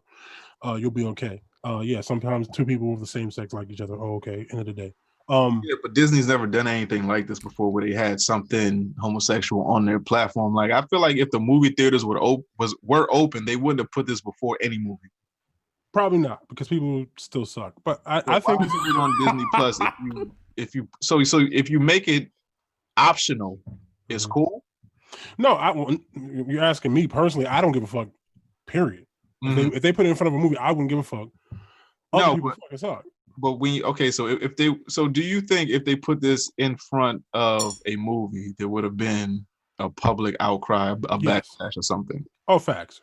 All them states we was talking about earlier, Missouri, Nebraska, all them niggas, they done wild up. So, did this quarantine fuck up a plan that they had? Because they, like I said, they usually don't do this, but they can't sit on this like type of shit for long. So, how do you? I don't know. Maybe they was gonna surprise us and throw it on something that would have been coming out. Now they just got it. I don't know what the release. I didn't even know the thing existed until it got put into the group chat. So I have no idea what it was. But I'm like, I don't know. Yeah, but I've known Disney to do thing about sexuality and to have it so 2020, dog. But there's still ignorant people out there. Yeah, so we're not. So no matter how much time passes, there's still ignorant people. Yeah, so we got a thing, nigga. So we got to cater the rest of our lives to tiptoe around ignorant people, or should we just go forward and do what we gotta do? I mean, it's Disney; they can do what the fuck they want to do. That's what I'm saying. So if you wanna, people hate change, and I don't know what that's gonna do to the public. I mean, we haven't heard the backlash of it yet because people either don't know us out or they haven't found it yet. But you just let it be. So once people stumble onto it and they see the shit, because they don't make them look like they're two like masculine men. Like one has a beard, one like the other guy's name is Miguel. It's like Miguel and Greg. They're holding each other, hearts around their names and shit. It's like the only way it can be taken is like, yo, that's my best friend, or like the niggas is gay. So I'm going super best friend. I mean, hey. Then it was so the whole thing. Well, I'm not gonna give it away. Y'all watch it if y'all want to. It's on Disney Plus. It's called Out. Support it. I don't know. I mean, watch it if you want. Ain't no thing. Bobby, you done? You good? Yeah, I'm done. I think I'm playing. I'm dead serious. I'm done to this shit. I see what's going on. I don't want no parts of this shit. I see what's going on here. I ain't stupid. I understand it to a certain extent. It's like, yeah, why couldn't they just put it out there? But instead of just making an announcement. That's the thing, though. They did just put it out. Like the minute when Domino put that shit in the group chat, it was up there. Then the next day, I seen Deadline Hollywood put that shit up. I was like, yo, like you don't have to. That's not Disney's fault if Deadline picked it up. But I'm saying, usually Disney will announce that shit when it's somebody black. They'll announce that shit before it even hits. Mm-hmm. But when it's somebody who's not black, they'll just let that shit be. Then it'll come out. Okay. Do it that way. I mean, but controversial shit, we have to make an announcement for. They ain't doing it for this. Something that we know is going to be controversial, is going to raise my eyebrows. That's, on a kid's platform, they have to make an announcement about it. And it's good for people that didn't know. Like, what if they just put that shit on there and nobody knew and nobody supported? Then we have that conversation like, oh, why don't they put more, homosexual characters, black characters, Latin characters, POC characters on such and such? Like, if you don't know it's not there, how the fuck can you watch it and support it? Facts. So you're right. It doesn't need to be put on Front Street, but how else can you know what's there unless you announce it? And it's something that's like, I want to say culture changing, because like I said, Disney never really backed anything that has to do with like so openly about sexuality. That's just me. I don't know. I'm just saying. What the fuck is it? Spotify strikes a massive deal with Joe Rogan worth more than $100 million. That's big. You got hope for the future. That's huge, man. That's $100 million for a podcast. But Joe Rogan is one of the biggest podcasts, or he might be the biggest, especially after this deal. But even before that, he might be the biggest podcast. Oh yeah. Like, you remember when you brought Joe Rogan up and you was like, how many episodes are you on? 100? 300? I was like, no, this nigga's in the thousands. No, because it's a thing where you got it on the ground floor of podcasting. So when podcasting like first started, like so plus he does a couple a week. Yeah, he does. Yeah, like 3. Sometimes, yeah. But then like a platform that you started yourself with just, a mic, Yep. Yeah. talking to people, and you're talking to your famous friends because you happen to be in that field, and just how it spawns into this 10 years later, $100 million. $100 million. Insane. Yeah. Like, I remember at one point, radio called us like the minor leagues. It was like, yo, nothing can ever happen from podcasting. Y'all just some normal, average Howard Joe. Stern? I mean, Howard Stern talks shit. Man, not just Howard Stern, but Howard Stern definitely was talking shit. Howard Stern, Ebro. Ebro definitely was like double all down them on podcast. your personalities, like your podcasting ain't never gonna go nowhere. Y'all just, some normal people that picked up a mic. Y'all don't got no background. Y'all don't got no formal education in, media, nothing like that. Now look at Joe Rogan. Yeah. Joe Rogan, from what I know, didn't have a background in communication or shit like that. But he's a stand-up. He's a good So he conversationalist has the experience, and then he hosted some shows and shit. Yeah, so he has experience doing. No, I'm not talking about like years No. of media. I'm talking about like an educational background and like communication, media and shit like that. Where As it's far like, as I know, like a degree that says, "Oh, I can do radio if I wanted to. I just choose to do stand-up." Yeah, no. As far as I'm aware, no. But I actually don't know if that's accurate. The sky's the limit. Fuck out of here. I just like how Joe Rogan interviews people because he's a worldly person. Like he's not really biased like that. He just sits there to understand. So he'll ask perfect questions for the person he has. Joe, I think. Yeah, no go. No, I was gonna say Joe Rogan is what I always thought teachers were when I was young. I thought if you were a teacher, you just knew everything. Yeah. I feel like when I listen to Joe Rogan, he's experienced so much that he can sit down with literally anybody and have a question or be like, I've been through that or I did that. But he doesn't know everything. But that's the thing. That's the thing I like about Joe Rogan. He'll say he doesn't know, and then he always asks like why. Right. Yeah, like that's how he gets things, and he'll ask why. So and he leaves the conversation. Basically, he just kind of lets the person talk. Like, yeah, he'll listen to understand instead of listen to respond. And that's what makes ask it good. Questions or say things in a way to get them to just keep talking and sort of like for better or for worse for that particular person. Because I mean, there's been some interviews where people have done or said shit that's kind of fucked them up, like Elon Musk and all that shit. Yeah, you know how they drunk his own grave and shit. Yeah, you know how sometimes like certain podcasts they have like a specific demographic they're trying to hit. This motherfucker doesn't have a demographic. Everything. He puts anybody up there. Anybody who he wants to speak to, he puts up there. You don't give a shit. Crazy conspiracy theories. Elon Musk to fuck, anything. Anybody. Yeah. MMA fighter. Yeah. All right. Bodybuilder. You can he can literally have anybody up there, and it's like, you got your political podcast, you got your comedy podcast, you got your podcast. Drug shit. That nigga literally just like, yo, you free today? Right. I'm up, and like from what I know, he doesn't do phone interviews. Nah, not very often. I think that Patton Oswalt one he just did is probably the closest thing to a phone interview I've seen him do. Yeah, so, just because of the quarantine, that's about it. Because of quarantine shit, but usually he just does it in person. Yeah, but there's something to that where it's just like I can get anybody to come to the studio because of the platform I built and who I am and what I put out there. So that's something commendable. But $100 million to have your shit specifically on Spotify with video and audio, nuts. So I think starting in September, or I don't know if they're up there now, but I think in September they're going to put all his backlog. Yeah, and then from now into September, from now in September he'll be doing both. But then once I think January comes, it'll be exclusively on Spotify. Right, and they're going to do videos, and that's the other thing. Spotify doesn't have videos. They about to have videos. That's the new shit that we just got. Inventing a thing where it's like video phone for Spotify. They showed a video of the music video when you play music sometimes. Yeah, sometimes. Yeah, I know, but I know what you're talking about. Full video. But on Spotify, Apple been had that, but they don't utilize it.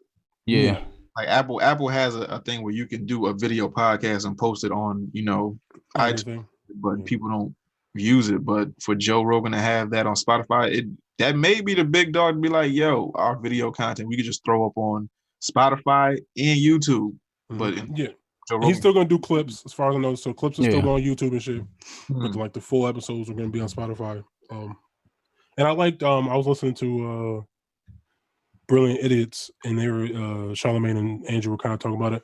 And I like Charlamagne's point, kind of going back to the radio personalities for people talking shit was like the reason why podcasts are so are working the way they are is because they're like personality driven.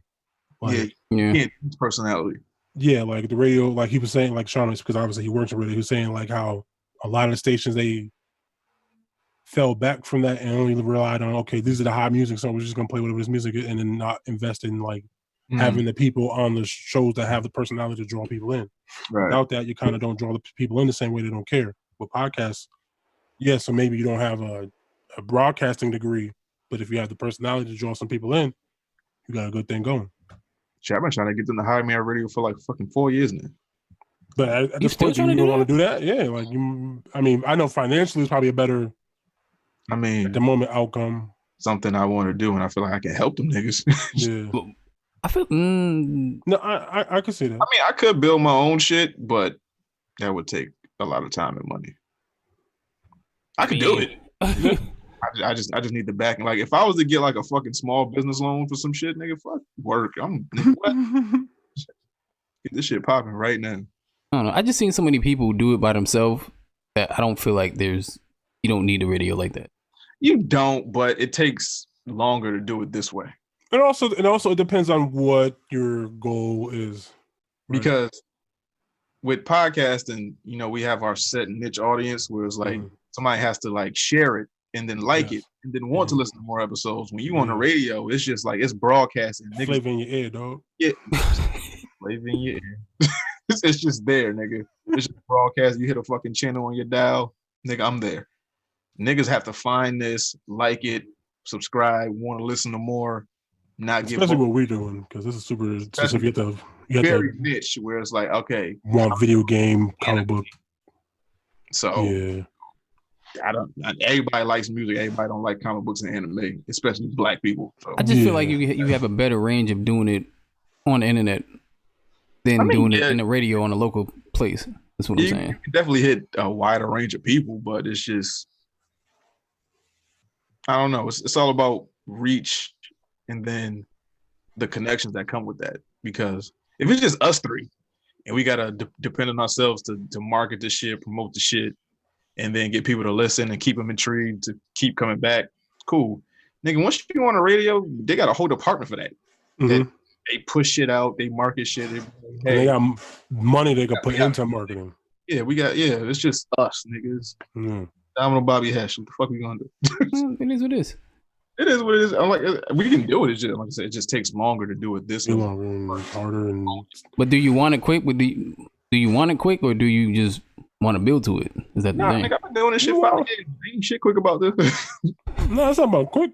I mean, I'm talking about radio. Like, I'm talking about like being on radio. Radio, you'll probably get more fans than doing it this way, building it up from the ground up. You know what I'm saying? Well, you'll get.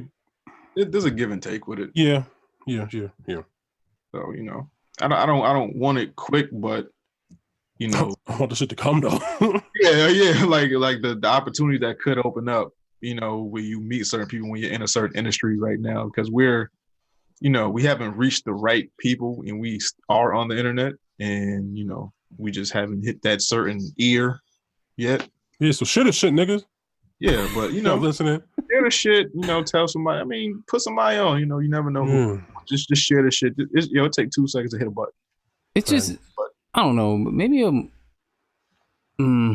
Listen, I would rather do it this way at the end of the day. Yeah, I was just saying, like my following, for instance, right? I be looking at what's the chick name? Brittany J. Is that her name? Yeah. I be looking at her shit. The DJ nigga. That be at 93.7, whatever the fuck. Buck? Yeah, nah, not Buck. The other dude, skinny nigga. Michi. Yeah, him. Yeah. And I be like, damn, like their following is not as big as mine. I just be looking at it like, damn, like I could break a song better than these motherfuckers. But we in a small market too. So yeah, it's Connecticut. And then, like I said, personality. Brittany J has that personality. Yeah, that I be looking at her shit. I be like, yo, she needs to. He reports news and he's a DJ. They don't really have the most personality. Yeah. He's entertaining as fuck. But I think she got another job and then the quarantine happened. Oh. So, you know, in order to stay visible, you know, she does the shit that she does on Instagram and, you know, it's working so far. But, you know, she on her way somewhere. I just don't know where, but she on her way somewhere. She got a bright future.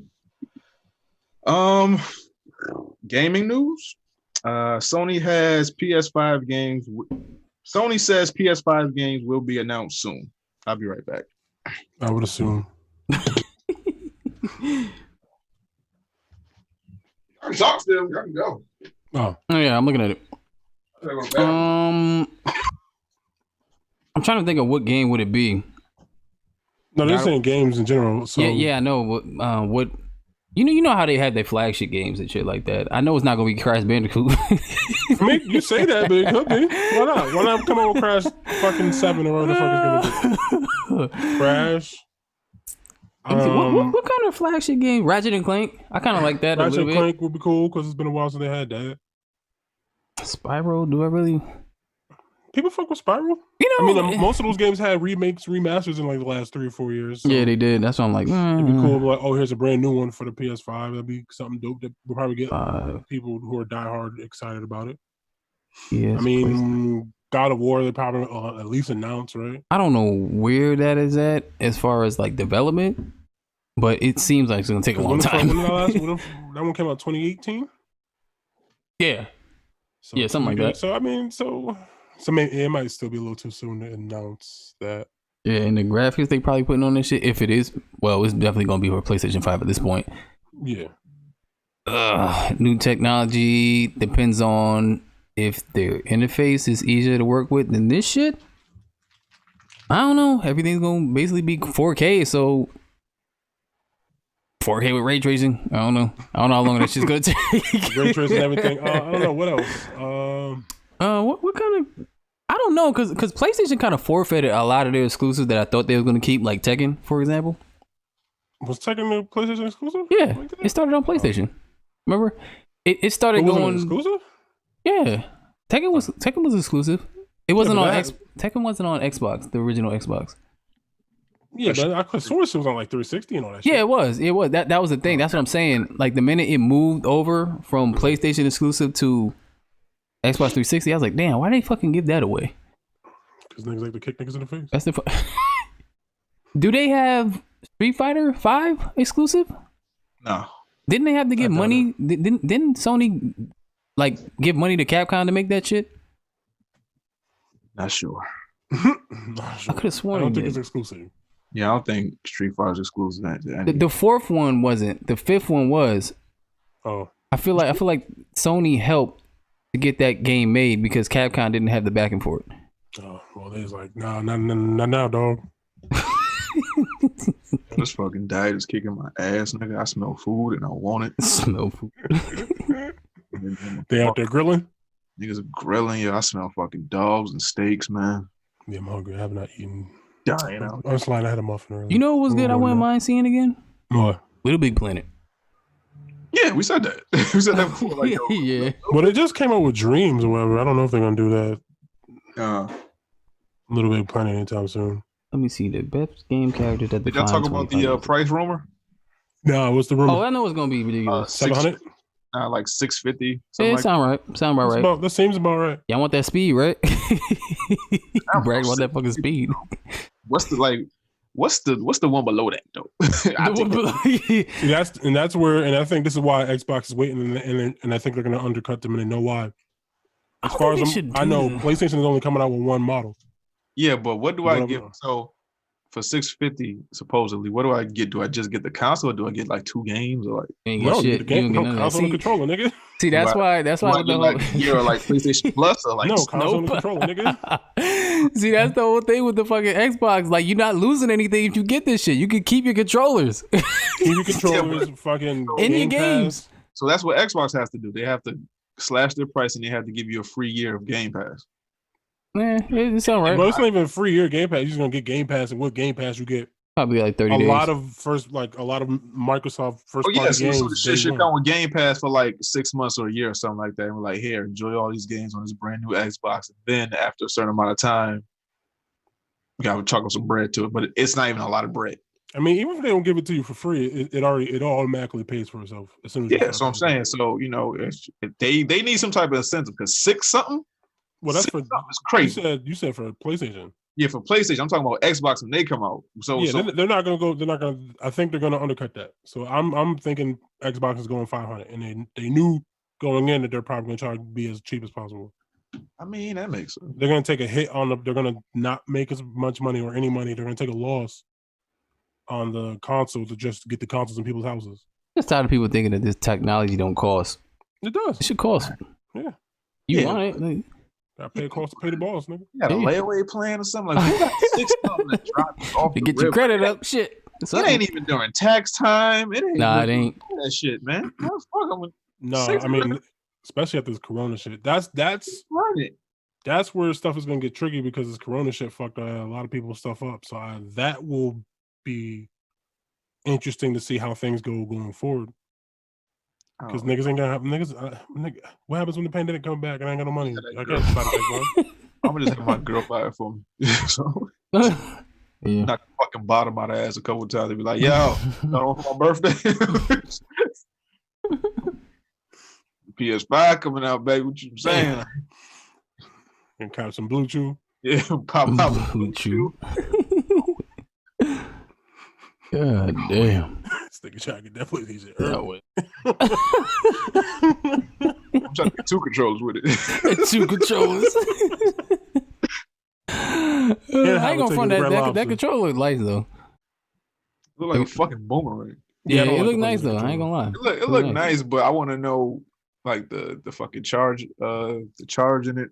I want to know how long the charge. Oh, yeah, how long the battery life is. Yeah, the battery life of that shit. I want to know like breakage, like how hard can I slam this shit when I get mad at playing a game. Slamming controllers for. Sometimes you gotta throw shit. Nigga. Slamming, but like when you drop it from like a certain height, where it's like, I don't know. Oh, no, I be throwing like we didn't all drop the shit like on our lap and it fell like half a foot or like 2 feet, and we like, damn, that shit buttons bounce when it hit. Oh, no, I be throwing them shits. Yeah, Hesh be fastballing the shit to a wall. Yeah. I'm like, I wonder what your what does your walls look like? The fuck is this, a glory hole? What the hell? It's a glory hole? Bobby, yeah, we gotta fight, nigga. What?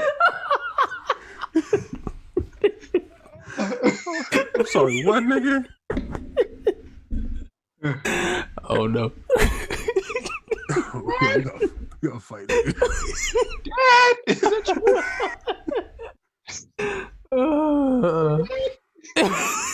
Yo, what the fuck is wrong with you? Anyway, what's the next topic? Yo, mommy, wrestling, I want to play. What? You're wilding, son. That's wrestling. Crazy what you just said to me. Yo, I got a story about cousin when he was like 9. Like he came to my mother's house and he was describing. Huh? It's a Bobby story. No, it's not my story. It's his story. but you're telling it. Yeah. He came over the house. This nigga was like 9, right? Intro, baby. Nah, it's a quick story. It's not my story though, so it don't count. It's not my story. I guess you. Right. all right. Go ahead. So he was like 9. He came to my mother's house and like everybody was there. My father was there, my aunts, my cousins, everybody. He was like, yeah, I see my mom and dad in the room. Yeah, and they was going up and down, up and down, up and down all night long. Your daughter ever walked in on you fucking? No. Oh, we hear her. We mad quiet. As soon as we hear steps, we like, oh shit. Nah, it was a couple times on me. I ain't like it. You're not supposed to, nigga. If you did, then there's something wrong with you. Oh, man. That shit was. She was young, so I'm hoping she don't remember that shit. She might have been like 3 or 4, so I'm hoping her memory ain't kicking. She ain't gonna remember that shit. I mean, I don't know. Like she just pay for therapy sometimes. Pay for therapy, my nigga. I walked in the bathroom. Daddy had a long pokey. I'm like, God damn, you gotta go. Don't be telling me that. Okay.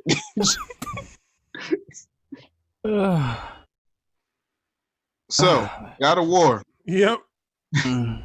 God of War director wants to direct a Silent Hill remake. I was just talking about Silent Hill. Yeah. I mean, I'm not gonna play it, but I'm with it. You're not gonna play it? No. I was thinking about playing. Say again? So how you scared of some shit that you ain't never play? He said, I mean, it's not even about being scared. It's just I just know what if you shooting this thing in there? What? It ain't about being scared. I just ain't gonna play because I know the type of games I'm playing. That's not. But it's God of War though. God of War director, not God of War game. Yeah, but God of War director has some making a Silent Hill game. I'm not playing no Silent Hill game, nigga. That's just gonna be amazing though. You played God of War, right? Some of it. Okay, I didn't beat it. It was amazing, right? When he it was fun off the cliff. Yeah, no, Sean Paul, it was good. But I'm just saying, I'm not gonna play Silent Hill. Yeah, but that ain't gonna be no pyramid head ass niggas in my house.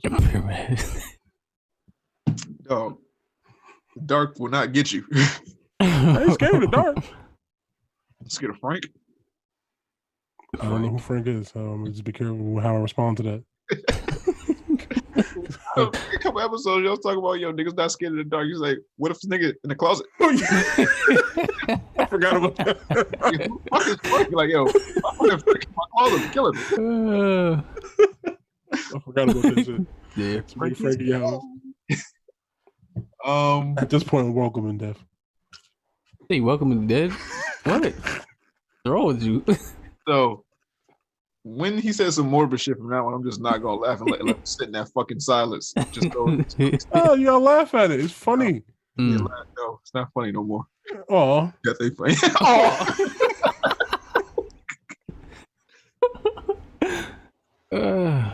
So, God of War, yeah, Silent Hill. yeah. First of all, how do we feel about the God of War director? I love him. I mean, if he does what he did in the last game, yeah, I'm all with it. Yeah. Okay, so how do we feel about a Silent Hill remake? Bobby, I'm not with it. I don't play scary games. See, so why it's okay for him not to play shit, but I don't want to play. No, I would at least try to. At least he tries. I'll try to, but I can't get through it. Yeah, we still have to do that Resident Evil VR shit. But we don't have to. You don't have to. You don't have to. For the people, for the content. Fine. I was thinking about playing that shit on Twitch just to get a kick out of it. Please, baby. Come on, baby. For the content, I do it for the content. I told you I do. I'm a whore. I do it for the monies. I'm a whore. All right, so I can't even revisit that fucking game. I still gotta beat this shit, but it wasn't as bad when I was playing it. GTA parent company Take-Two set to release 93 games in the next 5 years. Yeah, that's a lot of games. 93 games, 72 are gonna be trash. That is a lot of games to push out in 5 years. Most studios don't push out fucking 93 games in 30 years. Take-Two. I'm assuming a majority of those gotta be like mobile games or shit like that. Yeah, probably. I didn't even think of that. You're right. Because that's a very high number of games, especially in that amount of time. But so are they just making mobile games for the sake of mobile games, or are they making mobile games to actually like pair with actual console or PC games? I mean, probably a combination of all that. It's probably like all that. I mean, it could be, but that's a lot of games. But does Take-Two have any mobile games out now? I mean, they probably do, but I don't play mobile games. I don't know what the fuck they got. I'm sure they do. If they do, I don't see none in the app. Because I think Take-Two isn't that don't they have Rockstar 2K. And 2K? So there's games like that. Yeah. So they can do like some basketball mini games type of shit. Some whatever the fuck. I don't know. That's too damn many. That's a lot of fucking games, and like I said, a lot of these motherfuckers will be trash. Oh yeah, probably. What do you think is in New York? Take-Two, New York. I didn't know that. Yeah, what the fuck is Rockstar? Ain't Rockstar Canadian? Oh, see, so Civilization, that's Outer Worlds. I don't know. LA Noire, Grand Theft Auto. So you got mad shit under that they could like make games out of some sort. Okay. Max Payne, BioShock, Midnight Club. I mean, good luck. Railroad Tycoon, Civilization. What power to you? Legacy of Kain, Blood Woman. So they got mad shit that they could probably use. Okay, cool. DC Marvel news: Batwoman star Ruby Rose exits the CW, so she quit. Yeah. I'm tired of shit. Yeah, they haven't stated why she quit, so I don't know what the actual reason is. She almost fucking died. She did almost break her back and was almost paralyzed. Oh, I would not blame her for that. So it was like, yo, I don't think I want to do this shit no more. Yeah, but the show isn't canceled yet. There is a second season, so they have to recast Batwoman. Yeah, so they are going to recast her. So yeah, I mean, Deborah Ann Wall, put your name in the hat. She's too. Never mind. How tall is she? She's too pretty to be Batwoman. No, she's too pale, but too pale. Oh, that's good. Bats pale. I guess if you had night, you wouldn't be mad tanned out. Right? Yeah. Now I seen some. I think the actress who plays Rosa Diaz on Brooklyn Nine-Nine was like trying to get that, and I was like, eh. Mm-hmm. Okay. Then I seen some other chick. I can't remember her name. This chick from Magicians. I was like, nah, her I would see. But I can't remember her name now. I mean, is it Medusa? No, it's not Medusa. We still got a couple more months until Hollywood opens back up, so I wouldn't, put too much stock in it. You know, I mean, well, she gone, so. Yeah, no, she gone, but you don't have to find nobody like tomorrow. Like we ain't gonna start shooting like a week from now. We need somebody like. I mean, yeah, because I think the second season's supposed to start in January, so they gotta find somebody soon, nigga. January pending. 2020. I mean, as long as if they're keeping that schedule, they gotta find somebody eventually. We still fighting cases of corona, so it's January pending. So it could, they got train and shit. They gotta learn how to do fight choreography. So I'm telling you right now, you shouldn't expect. If you were expecting, you shouldn't expect it in January. I wasn't, because I haven't watched. I watched barely the first episode of that shit. I'm just saying, because like you said, they have to train, then they have to. No. And then I don't know about having all that done and edited by January, so you might as well just push that back until late February, if that, or just push it back to. I mean, everything doesn't have to keep the same slate. We know Corona has turned the world on its head, so we don't have to. We could change it up a little bit, maybe for this year or just for years coming. I don't know, but whatever Hollywood decides to do, just do it quick because y'all lost Ruby Road. She's like, I'm gonna be androgynous somewhere else. Right. Yeah.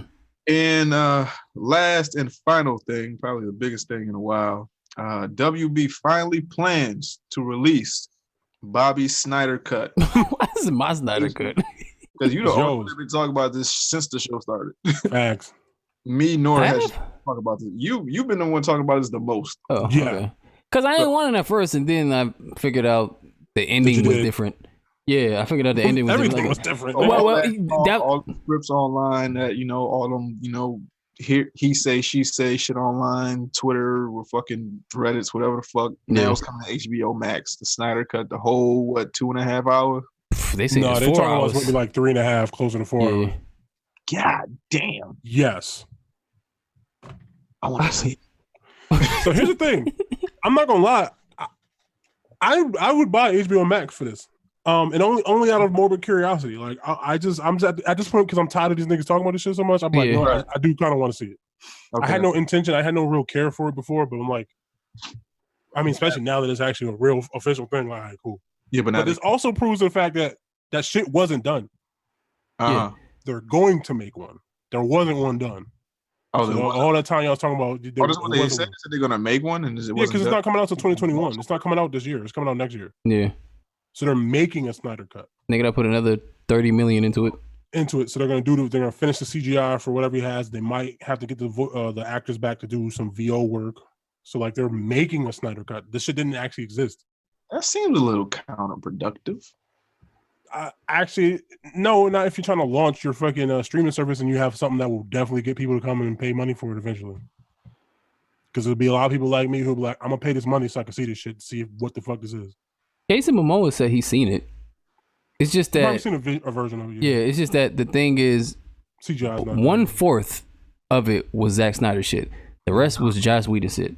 Oh, the theatrical release? Yeah, the thing that got me even wanting to entertain this shit is that I didn't want to watch it if the direction was different, but the end game was the same. Mm-hmm. If the end game was the same, I didn't want to see that shit because they made it seem like the Justice League wasn't beating Steppenwolf without Superman. I didn't like that shit. It was like, what's the point of these niggas?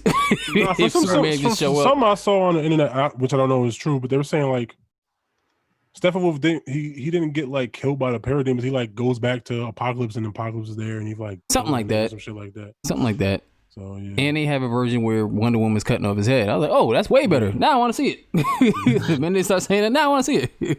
So my only thing is like, if they do all this, the movie comes out, and that shit is still trash, I need y'all to shut the fuck up forever. You know they're going to say it's good anyway.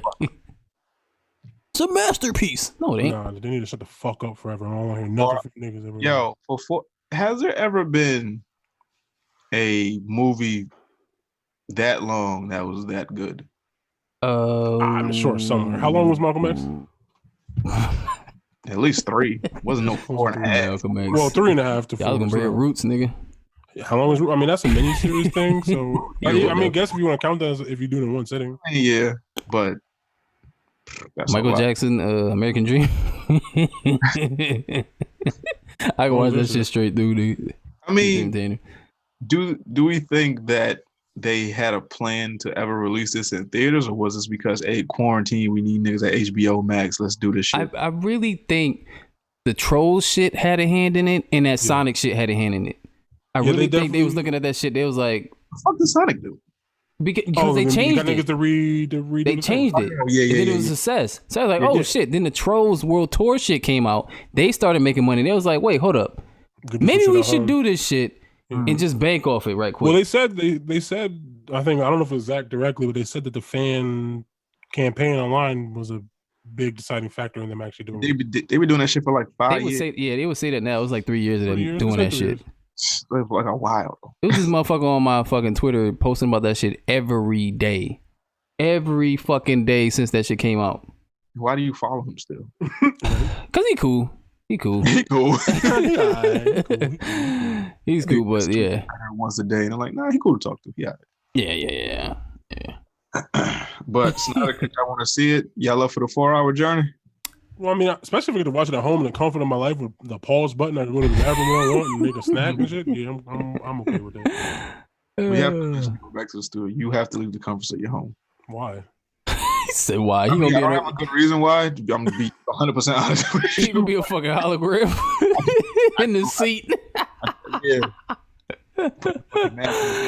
She gonna be the fucking hologram in the seat.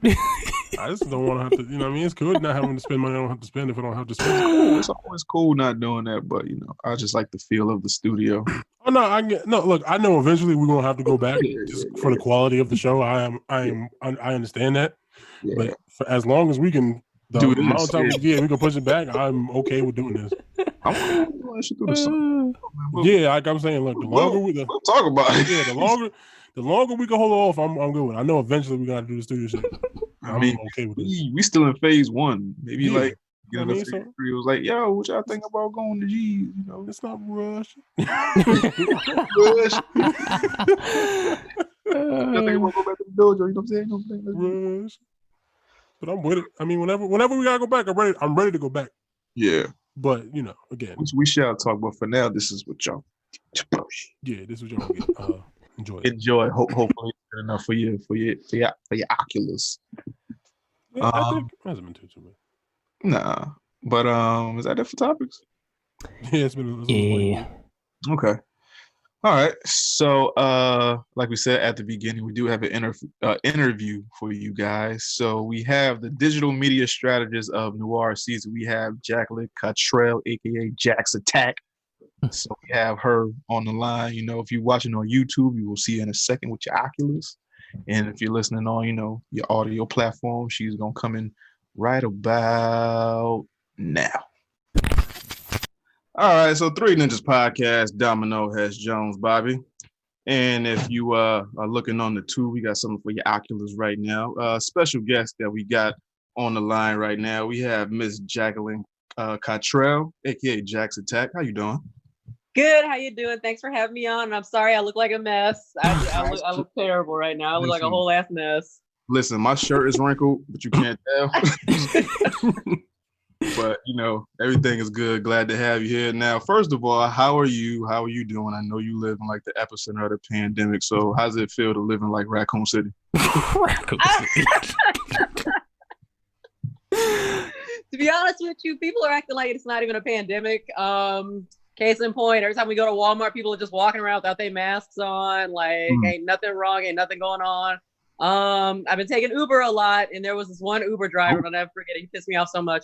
This one Uber driver had this literal force field around like his entire car, like no joke, like around his seat or whatever like that. Didn't have no mask on, and so he had like the air conditioner on, so all of his nasty ass, whatever he might have had, was just blowing in the background. Can I fucking sue? Like it's bad.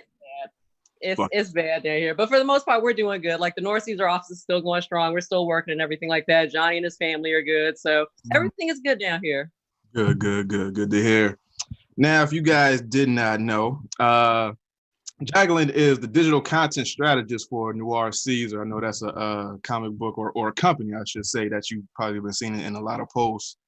And I got hip to one of Jax's videos. Somebody from our Discord put it in there. I forgot who it was. I wish I had his name. And it was early in the morning, and I see this video. Well, I hear this video of this woman like cussing out these mouth breathing knuckle dragons about gatekeeping, right? So it was in response to, I guess, the Crunchyroll interview with Meg Thee Stallion. And in the video, you pointed out, you know, things of racism and whitewash and things like that. But we're gonna get to all that now. Basically, I want to know what sparked the video and the reading of us blurred. So originally I wasn't even gonna say anything on it. One of my friends, I wasn't even gonna watch the Crunchyroll live stream because one of my friends hit me up, Johnny's wife Ariel, one of my business partners, and she was like, have you seen the comments? And I'm like, no, I don't want to see the comments. I'm pretty sure they're all garbage, blah, blah, blah, blah. Then finally I was just like, okay, let me just tune in. So I tuned in for like the last couple of minutes of Meg's Crunchyroll live stream, went to the comments, and I'm just like, okay, a lot. A whole lot. See, this is why I didn't want to read the comments. And I was mad for days, but I'm just like, if I say anything now, it's gonna come off really ignorant, really just like how I don't want it to sound. So I took a couple of days. Finally, was just like, okay, I'm sick of this shit. Like, you know, and people were still dunking on Meg even after like her Crunchyroll live stream, you know. And I was just like, okay, fuck it. I'm just gonna go ahead and just go in. Like, I'm gonna try and make this sound as what's the word? I'm not quite educational, but you know, as not as hood rat as humanly possible sound. I'm trying to sound like I got some semblance of. Now I was impressed. That shit was well put, but you cussed them niggas out. I was trying so hard. Like I was just like, oh, I can't. Just because that's just something I've had to deal with my entire life. Literally, my entire life, I have been a nerd, and yet I've always had to deal with like gatekeeping. And I know that one thing that upset like a couple of people was saying that it was exclusively from Black men. I'm just like, no, I'm talking about in the Black community. I'm not talking about outside of the Black community. I'm not talking about all the white people, all the racist white people, you know, non-Black, non-POC people, whatever like that, who like to talk out the side of their necks. I'm talking specifically about what comes from within the Black community whenever, you know, a Black woman fixes her mouth to say, hey, I'm a nerd, I'm into nerdy shit. And then usually the response is, oh, so what do you like or whatever like that. And it's so funny because I can't pose the same question. Okay, well, you know, I know this, that, and the third about Naruto, My Hero Academia, Black Clover, whatever, but you can't tell me this, that, and the third about some of the non-shit that's not, you know, not shonen. So that's kind of what really sparked it. I was just mad as fuck that day. I don't know what the fuck was going on, like personally with me, but I was mad as fuck that day. And I'm just like, okay, let me get this out. And I almost didn't do the video. I was really nervous to put that video out. And I'm just like, I'm not sure if I want to do this. It's, you know, especially putting it on a Noir's platform. I was kind of nervous, but then I was just like, fuck it. Let's just hit that button to see what happens. And the whole time I was so anxious. I'm just like, oh man, this is going to be bad. But shockingly enough, a lot of the response was really good. So that was probably one of the best parts about that video, was seeing that there were more positive comments than like negative ones. All right. So a lot of the feedback was good, but well, yeah. A lot of the feedback was good, but not all of it. So what were some of the like negatives of it?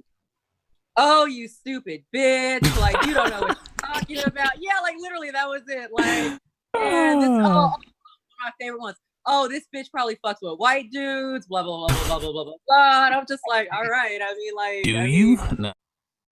I mean, I do. Like, I fuck with everybody. Like, I'm a carnivore. I fuck with everybody.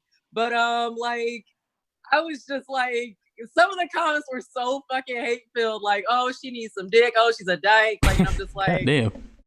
I mean, like, not all of that's like completely untrue, but like, if we're gonna have that conversation, let's focus some of that, like, you know, let's just try and focus some of it. But a lot of it was just pretty much just like, oh, she doesn't know what she's talking about, or, oh, you know, that's not true. Black girls aren't real nerds because, you know, I got teased in middle school or some shit like that by this hot Black girl and blah, blah, blah, blah, blah, blah. You know, that's not true. That's not my experience. You know, I remember one of the other comments was, this is why I only fuck with white women. That was my favorite comment. Just because I bust out laughing when I saw that shit. It's like, this is why I only fuck with white women, man. Yeah, show them. Wow. I'm like, well, they can have you, bro. They can have you. God damn. They ain't missing out on much. But it was a lot. Like, I won't say it was a lot, but a good majority of it, unfortunately, sadly, came from a lot of the Black guys who disagreed with that video. Like a lot of they it. don't get no pussy. You know they don't get pussy. So they upset that a black girl showed a mirror to them. Was like, hey, this is you who I'm talking about. I'm curious of the age demographic. God damn. I mean, age demographic, it had to be, I would say, from like 20 to like 50 something, living in your basement ass niggas. Like, Cause I had to school a nigga on our page one time. You remember when you post that Meg Thee Stallion shit and one dude was like, "Oh, she only knows the popular anime." Like, nigga, that's how you get into it. What the fuck you talking about? yo, you can't. It's a certain motherfucker that you shouldn't go do these back and forth with, and that's one of them. But when she put up that video, I was just like, wonder what this backlash is. Like, you know what? I kind of want to talk to her now to see what happened. So now, what was Johnny's stance on it? They all like agreed. Like they're always talking about like dudes like that too. That's the funny thing. Like we just started doing our podcast and they were saying, yeah, man, we agree. Like it's always the same dudes always talking about it. Like one of my favorite people who works with us is Marcus, you know, and I think he's one of the oldest guys who works with us, you know, he's a teacher and stuff like that. No bullshit. Like he's very no bullshit. Like, and he's always talking shit about these guys. So, you know, Johnny and them were very supportive and everything like that. And they completely agreed. So that was nice to have. I was very nervous about that. Like I was really nervous more about their reaction and my partner's reaction to it. Like, so, but it was all extremely supportive. So I was pretty happy about that. Okay, cool. All right. Now, what can we do better as three cisgender black nerds? What can we do to, I guess, curtail this or stop this attack on black women specifically? Keep supporting black women who are nerds. Watch genres, you know, watch and read genres outside of shonen. You know, if a girl says, "Oh, I'm into anime or manga," whatever like that, you know, it's okay to ask, you know, "Hey, what are you into?" But don't quiz her. You know, don't be demanding answers from her. Like, "Oh yeah, if you like this, then what happened, you know, in this chapter?" Or, "Hey, I see you wear that Naruto shirt. You know, what episode did this irrelevant shit happen in?" Or something like that. You know, just like get to know Miyake her. Guy's weakness or something like that. Yeah, exactly. Thank you. Like, just don't quiz. Don't be constantly quizzing black women. Like, if she says she's a nerd, just take her at face value. And I'm sorry, but like, I don't know anybody who would complain, especially about hot black women getting into this shit. Like, I don't know anybody who would be complaining about that. Like, so we like, don't complain, but we do have our suspicions sometimes. Let me hear the suspicions. Like, I'm all ears for this. No, it's just the fact the aesthetic. No, don't look so startled. No. No, I'm just saying, like, it's the aesthetic of women. It's like, yo, you way too fucking fine to just be knowing like Naruto and like One Piece and watch all the episodes and shit. It's like, there's no way in hell. It's usually just the aesthetic, nothing else. Mm-hmm. So that's, well, for me, I'm just speak for me. I want to say. Now, can you speak to like a personal experience that has happened to you? Oh God, all the time. So my most recent, perfect example. My most recent video that I did for Inuyasha or whatever like that, someone straight up in the comment asked me, well, how do they know like these random facts about like this one character, whatever like that? I'm just like, God damn it. Another good example. I'll give you the best example I can. As a matter of fact, it involves Namiware and me and Ariel yet again. Okay. So Namiware, our clothing brand, makes, you know, these dope ass like anime themed stuff. I had on my Naruto jacket and Ariel had on her Tanjiro jacket. We were at downtown in Charlotte, and this one guy, and he was black, walked right up to us, and he's like, "Yo, do you know what that's from?" And we're just looking at him like, No, we don't know what this is from. Please, great old niggerologist, educate us, please. Like, please educate us. Like that made us mad because like at first we were just like he was dead. He was like, "Yo, do you know what that's from? That's dope." And I'm just like, no, we just wear it because we think it's cool. Like, of course we fucking know what it's from. Like, and that was real recent. That, oh God, I want to say that was like maybe a month and a half ago when that shit happened. But usually, and that's another thing, especially because, you know, I'm the only like femme presenting one at Noir right now. Whenever we go to like conventions and shit like that, it'll usually be, "Oh, this is just a booth babe. Like, I can't talk to her about anything like that." A booth babe, yeah. Damn. So it took me a long time to get out of that because I'm just like, all right, goddamn it, listen, like, I'm not just a booth babe. I'm part of the company. Like, you know, I have a say in like, you know, certain things that happen within the company, but like, I'm not just a booth babe. And then a certain company, I'm not gonna name no names, that we have a very strong rivalry with, or I'm not even gonna say it's a rivalry. It's like they think they have a rivalry with us, but they just like to talk their shit. Right. The owner of this company, and I'll never forget it, I will go to my grave mad about this shit. We had a panel together, I want to say a couple of years back, and I was talking about the lack of Black women in anime, not dark-skinned women, but like Black women in anime. And he cut me off in the middle of the panel saying, well, no, there's plenty of Black women. I've seen plenty of Black women, blah, blah, blah, blah, blah, blah, you know, from back in the day. And he's like significantly older than I was. And that pissed me off all the way. Like, so that's another good example of, and you know, this is from a supposedly respectable company. But I'm sorry, I hate this dude. I will go to my grave hating this dude. I'm so sorry. Don't nobody at this company like this. Let's put it this way. Like, don't nobody at this company like this man. Like, at all.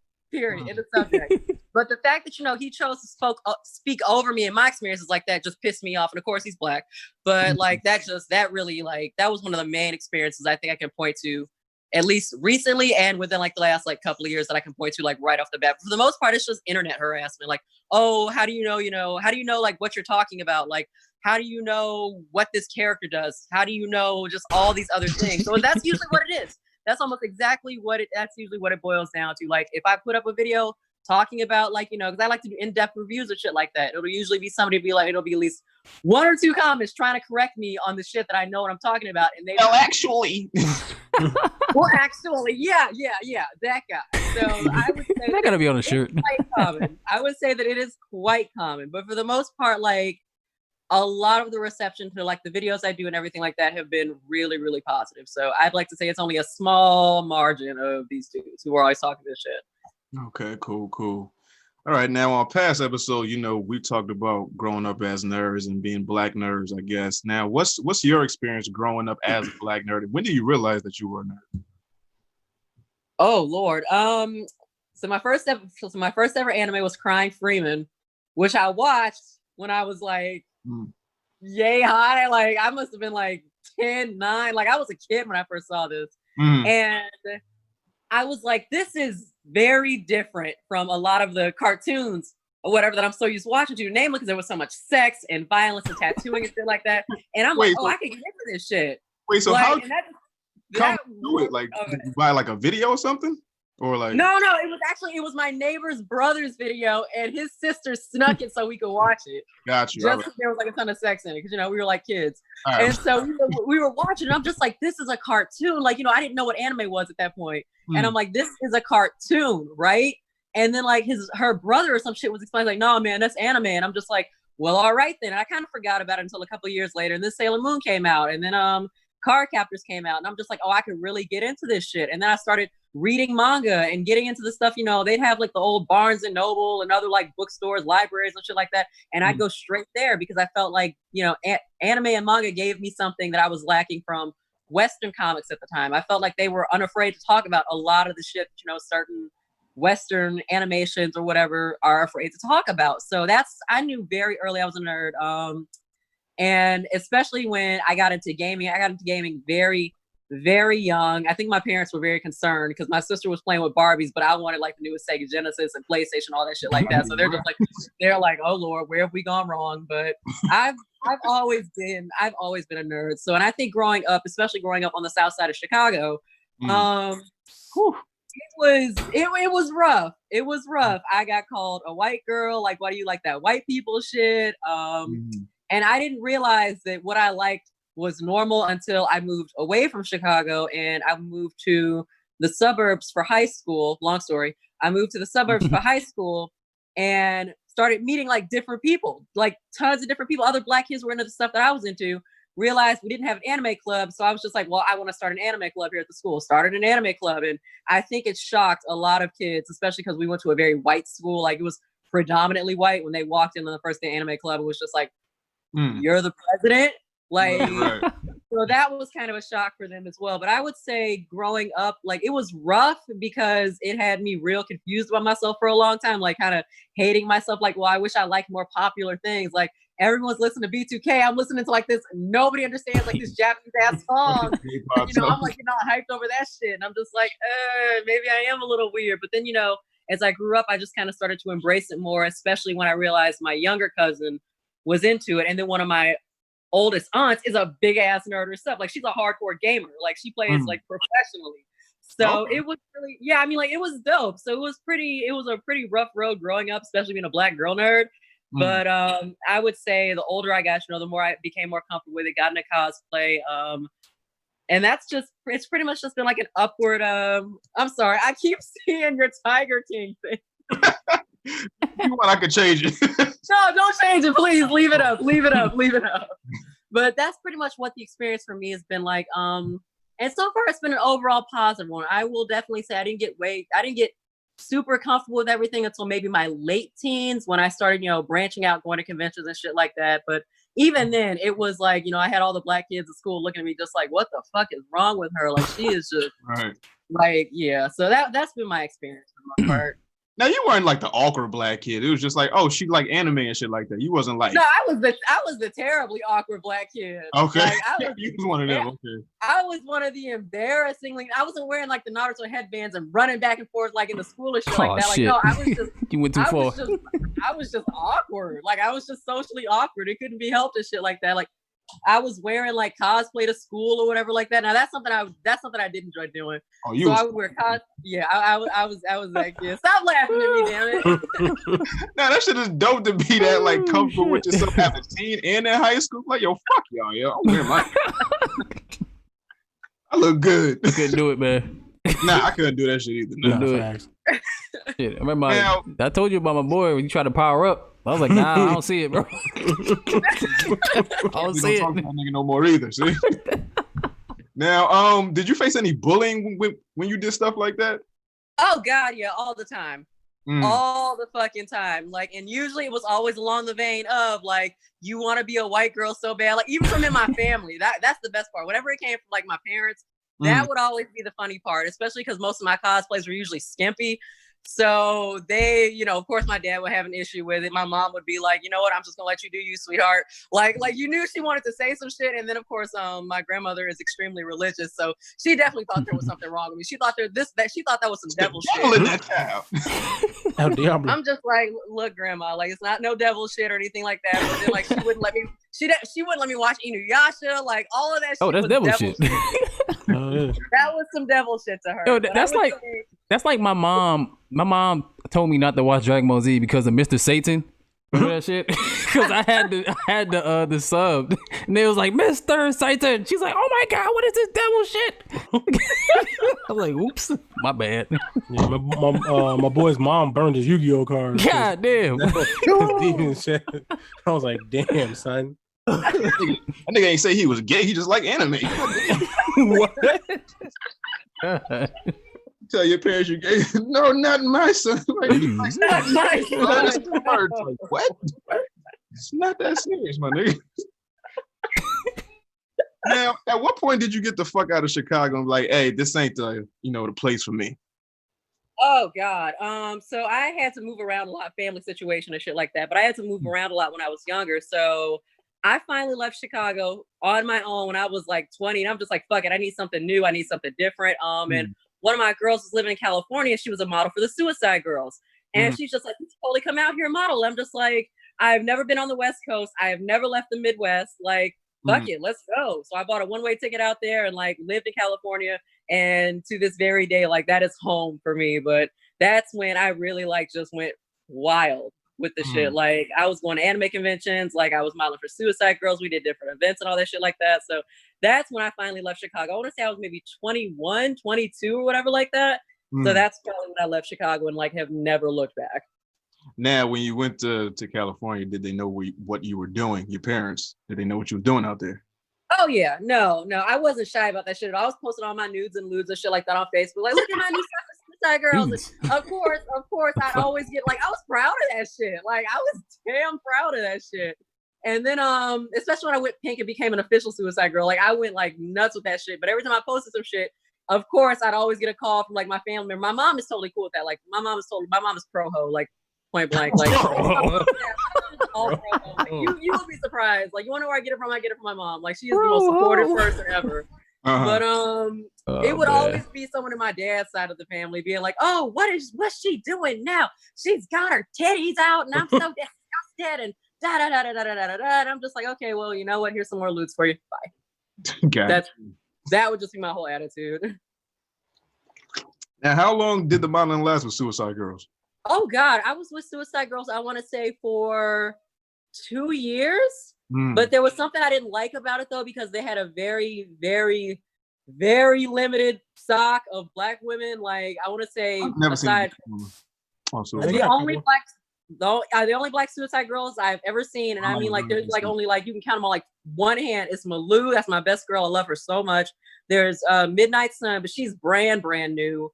And then there's one Black girl who does the Blackheart Burlesque tour. But I'm just like, y'all need more Black girls. Like y'all buying all these like sets from like white girls and shit like that. Like, and we need like more like diversity and representation. They're like, no, that's okay. We good. Like, so we good. Yeah, I'm just like, all right, well, fuck y'all. I'm out. This was fun. And you know, I just continue to model on my own and do like my own thing. Did cosplay deviants, which was a lot of fun. Like that was a lot of fun. So, but that's what my repertoire has been. Now I'm working for Noir and doing voice acting and stuff like that. And yeah, that is what I am doing. All right. So how'd you hook up with Johnny? How'd you meet him and get down with Noir? I want to say, oh God, it was like 3 years ago when someone told me that Noir was looking for someone to do like videos and blogs and stuff like that. And I'm like, fuck it. Okay, why not? Let me give it a try. Because I had been working at one point with the Jace Hall show. And, you know, I missed being like, you know, doing journalism and stuff like that. So I hooked up with Noir, started talking to Corey, who is the vice president of the company. And they brought me on. And it's been a slow process because there was a lot going on in my life like 3 years ago. But it was like a process because, you know, they really worked with me. They helped me find, you know, what it is that I want to do. And gradually I figured out what it was that I wanted to do and how I could help the company grow, how I could help, you know, diversify the company. And yeah, it's been a lot of work, but Noir has been exceptionally patient with me because there were times like where I literally could not do my job. And I'm just like, okay, be patient with me. I'm still trying to like get my footing, find my bearings and stuff like that, like all this other crazy shit. But they were really patient with me. You know, I told them I wanted to do voice acting. Johnny hooked me up with like several microphones, you know.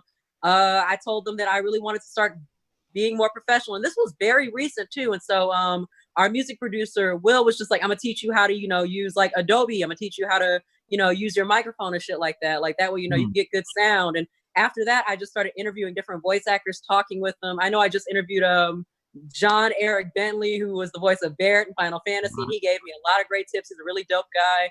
And that's pretty much like where I've grown. I've grown so much since being with Noir. I would have to say like a lot. I've grown a lot as a person. Now, how's everything been during the pandemic? Is everybody still staying creative and, you know, everyone's still staying. Oh yeah, everybody's still staying very creative. I know Johnny and his wife just left for a trip.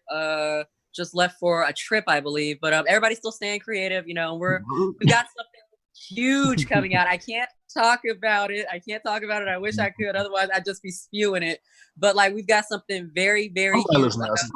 So I'm very excited about that. And like, nothing is slowed down. If anything, like we've sped up. Like we're at full speed. You know, and it's only going to keep getting better and better and better. Okay. Now I'm looking at your Instagram bio, and it's one of the most interesting bios I've ever seen in my fucking life, right? None of this shit, right?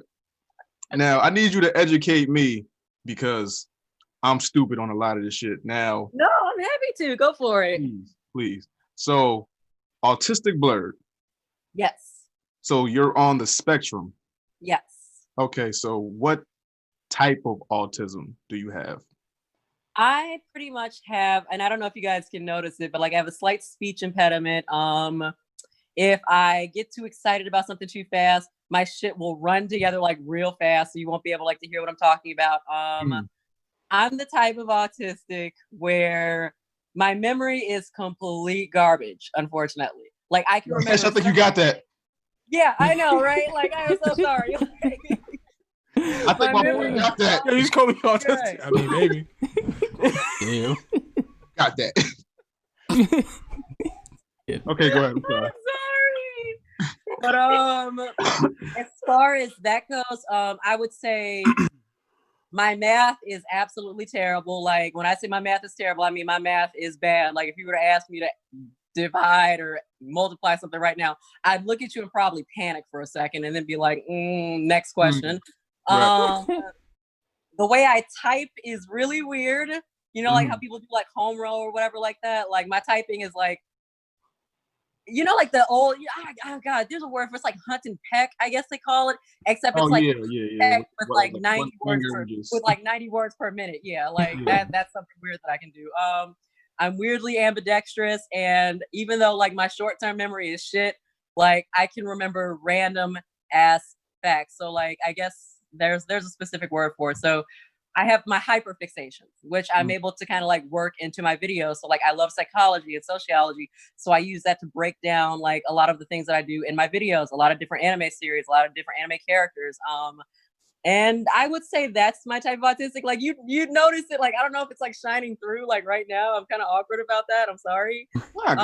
We all fucking awkward. Just go ahead. Just live. But that's pretty much where I fall like on the spectrum. Okay, yeah, because I got an uncle who's autistic and like he's nothing, you know, like you, but he's like Rain Man, I want to say. Yeah, Rain Man. So like he don't like he's real closed off, shy. He don't like crowds and you know people like that. But like if you ask him like what was like the number one song in 1984, like he could tell you like he could tell you right off the bat, yeah. No, and I hear him with I hear you loud and clear with like the loud spaces and stuff like that. That's another thing I really struggle with. Like that's why it took me so long to adjust to conventions. Like if I'm in a new place, it's just like I don't know which way to look. Like I'm panicking. I'm just like, where are all the exits so I know where I can leave? Like it's pretty bad. Like even going to Walmart's like a fucking hassle, but it's just like I've gotten better over the years with it. Like I'm just very good at hiding it now. Like so if I just get like dead quiet, like I'll be out with friends and suddenly I'll just go like dead quiet and people will be like, you all like, I'll be like, yeah, I'm fine. I'm just internally screaming. I'm ready to go home. My social battery is exhausted. Like, but other than that, like it's pretty good. It's pretty manageable to the point where like I can be at conventions and still hang out with my friends and stuff like that and be perfectly fine. So all right, so you got your tips and tricks to deal with it and that's pretty much. You know, okay, got you. All right, now non-binary pan. Yes. What is that? So non-binary is pretty much I don't identify as either male or female. Like I identify as just somewhere right in the middle where I'm not on the spectrum of gender. So essentially, like if you were to say, what are your pronouns? I'd be like he, she, they, them. Okay. So it really doesn't matter. As far as being pansexual, that goes back to me being a carnivore. So doesn't matter, you know, what your gender is. Doesn't matter, you know, what you were assigned as birth. You know, are you a man, woman, transgender, what have you? You don't have a gender. You do have a gender. Like I'm all for it. Like regardless. So you just receive love, don't matter who it's from. It's just male, female, or you know, you just love, or yeah, okay, pretty much like. All right, and your pronouns are he, she, them, they. Yep, just pretty much everything. Like, so I wouldn't be offended if you were to say she or they or he or whatever. So just to make it like easy on everyone. I'm just like, at first I was gonna go with like they, them, but I'm just like, we'll do it all. We'll do it all. So. Okay. All right, now when did you realize all of this though? Was this early on in like childhood, or did you have to come into this as well? It was early on in childhood because I always had more masculine interests, like again, video games, whatever like that. But because my family, specifically like my dad's side, was brutally homophobic, like I got scared straight for a long time. So even if I was like interested in like this girl or whatever like that, or this especially a feminine looking guy, like I would be like, nope, I am just what's the word for it? Strictly dickly. That's it. Nope, that's me. Proud. Like that's it. But as I got older, you know, and I started kind of playing with the idea of gender, I'm just like, I think I want to be more androgynous. You know, I want to lean towards not looking quite male, not looking quite female. But sometimes, you know, I want to wear like my little hoop earrings and a cute dress. Other times I want to wear like a full suit. Like it was an entire process that took maybe a couple of years. Like I think I've been out for like 6 or 7 years. And it was only until maybe fully recently that now that I know there's a word for it, that I was able to fully like get comfortable with it and get comfortable with myself. Because like at one point I was like, okay, well, I'm bisexual, obviously, duh. But like one of my partners was transgender and they didn't identify, you know, as either male or female. So I'm just like, okay, so where does that leave me? And they had to kind of educate me on that. And one of my friends who's not genderqueer. Oh, I can't think of it. Yeah, genderqueer, I guess is what we'll call them. They had to educate me a lot on like what that meant. And, you know, they had the whole top surgery, even though they were born female at birth. So, and I've known this person like my entire life since high school. So to watch them transition, I feel like was a huge part of how I was able to come out and learn to love and identify myself and, you know, just be comfortable with like who I am. Okay. Now, how did your grandmother take this? Is she still with us? Yeah. Oh yeah, she's still with us. Okay. So now, have you come out to your family? Okay, so when you was modeling, obviously you came out like, "Hey, these my titties, cool." But you know, sexuality is something different. Where it's like, okay, you know, I identify as, you know, ABC. Have you told them, and what's their response if you have told them? Well, my dad, of course, hit the roof, you know, especially when I told him that I'm going to legally change my name from Jacqueline to Jax. Because I've been going by Jax for. Jax. Yeah, I know. Like especially because Jacqueline's my grandmother's name. So I just on him. Yeah. But I'm just like, listen, I'm not going to change it completely. I'm just going to, you know, abbreviate it because, you know, Jax just doesn't feel like, I feel like Jacqueline Elizabeth is so hyper feminine. Like it's a lovely name, but it just doesn't feel like my name, you know. And I've been Jax for years and years and years and years and years. So when I told my dad that I was gonna, just like most of the things in my life, I told people via Facebook that I was getting ready, that I'd started the process of legally changing my name. My dad hit the fucking ceiling. My grandmother kind of loosened up, kind of sort of like it's still kind of, oh, what's wrong with the name I gave you? And I'm just like, well, what's the name, you know, you guys gave me? Plus, let's be real, if I can be real for a second, like my mom only named me after my father's mother to try and get him to stick around, and obviously that didn't work out. So I'm all too excited to ditch that name. I'm just like, I'm all too excited to ditch that name. But for the most part, it was a purely personal decision for me to just, you know, come out to my family, and they were just like, all right, like, you know, we've always known you've been the wayward one of the family. We're not surprised by this anymore. But, you know, it's taking them a minute to kind of come around to it, I think, fully. Like my sister is fully supportive of it. Most of my friends are, but for the most part, like my sister and my mom are like my two biggest supporters. Have you had any pushback from it, like from friends or family or anything like that? Just family who are just like, oh, you must be so confused and pray it away, etc., like that. And I'm just like, no, I'm not confused. Like the fact that you guys are trying to tell me that I'm confused is kind of hurtful because it took me so long to get to this point in my life where I'm comfortable saying it. So I don't choose to limit myself to one gender or one identity. Like I have it all. So that's just how I choose to look at it. Okay, cool. So nobody's cut you off or be like, nah, I don't fuck with her because she. Oh, no. Fortunately, no. Like I'm one of the few fortunate people. I'd like to say, like, at least among my friends that still have connections and ties like with their family. So okay. So now you were born in Chicago, you moved to Cali for a little bit, but you're currently in New York, correct? I'm in Fort Mill, South Carolina. You're in South Carolina. Okay. Where the hell I get New York from? I don't know. So now, where did you feel most at home or most like yourself? California, hands down, because I'm in the South, and like I moved down here. Yeah. Being in the South and being non-binary pan, how does that work out? Well, everyone's always trying to shove religion in my face, which is, you know, fun. It's like an unwanted dick pic, just Jesus everywhere. Just, I mean, that's how it is though. Like I can't be super loud about it while I'm here, but at the same time, it's just like I don't give a shit. Like case in point, like I'm still my completely out there self, but like I would definitely say that I felt way more at home in California, and if given the opportunity, I would move back to California in a heartbeat. But I'm here because I believe in North Caesar, and I wanted to help out with the office. And of course, my partner moved down here, so and he works with Noir too. So I really wanted to be down here and help make Noir successful. Okay, so the name Jax, right? You know, obviously from Mortal Kombat, right? Yeah. So, what games did you play growing up? Oh God. So I was a huge Nintendo fan, huge Sega fan. My first game, I want to say, God, what was it? Was Sonic the Hedgehog 3 with Sonic and Knuckles. And then from then on, it was just like a progression. I played Legend of Zelda, Mario. Oh God. Fighting games, especially fighting games. Tried to get into sports games, not so much. But I grew up around like guys, but like not so much. Mainly fighting games like Soul Calibur.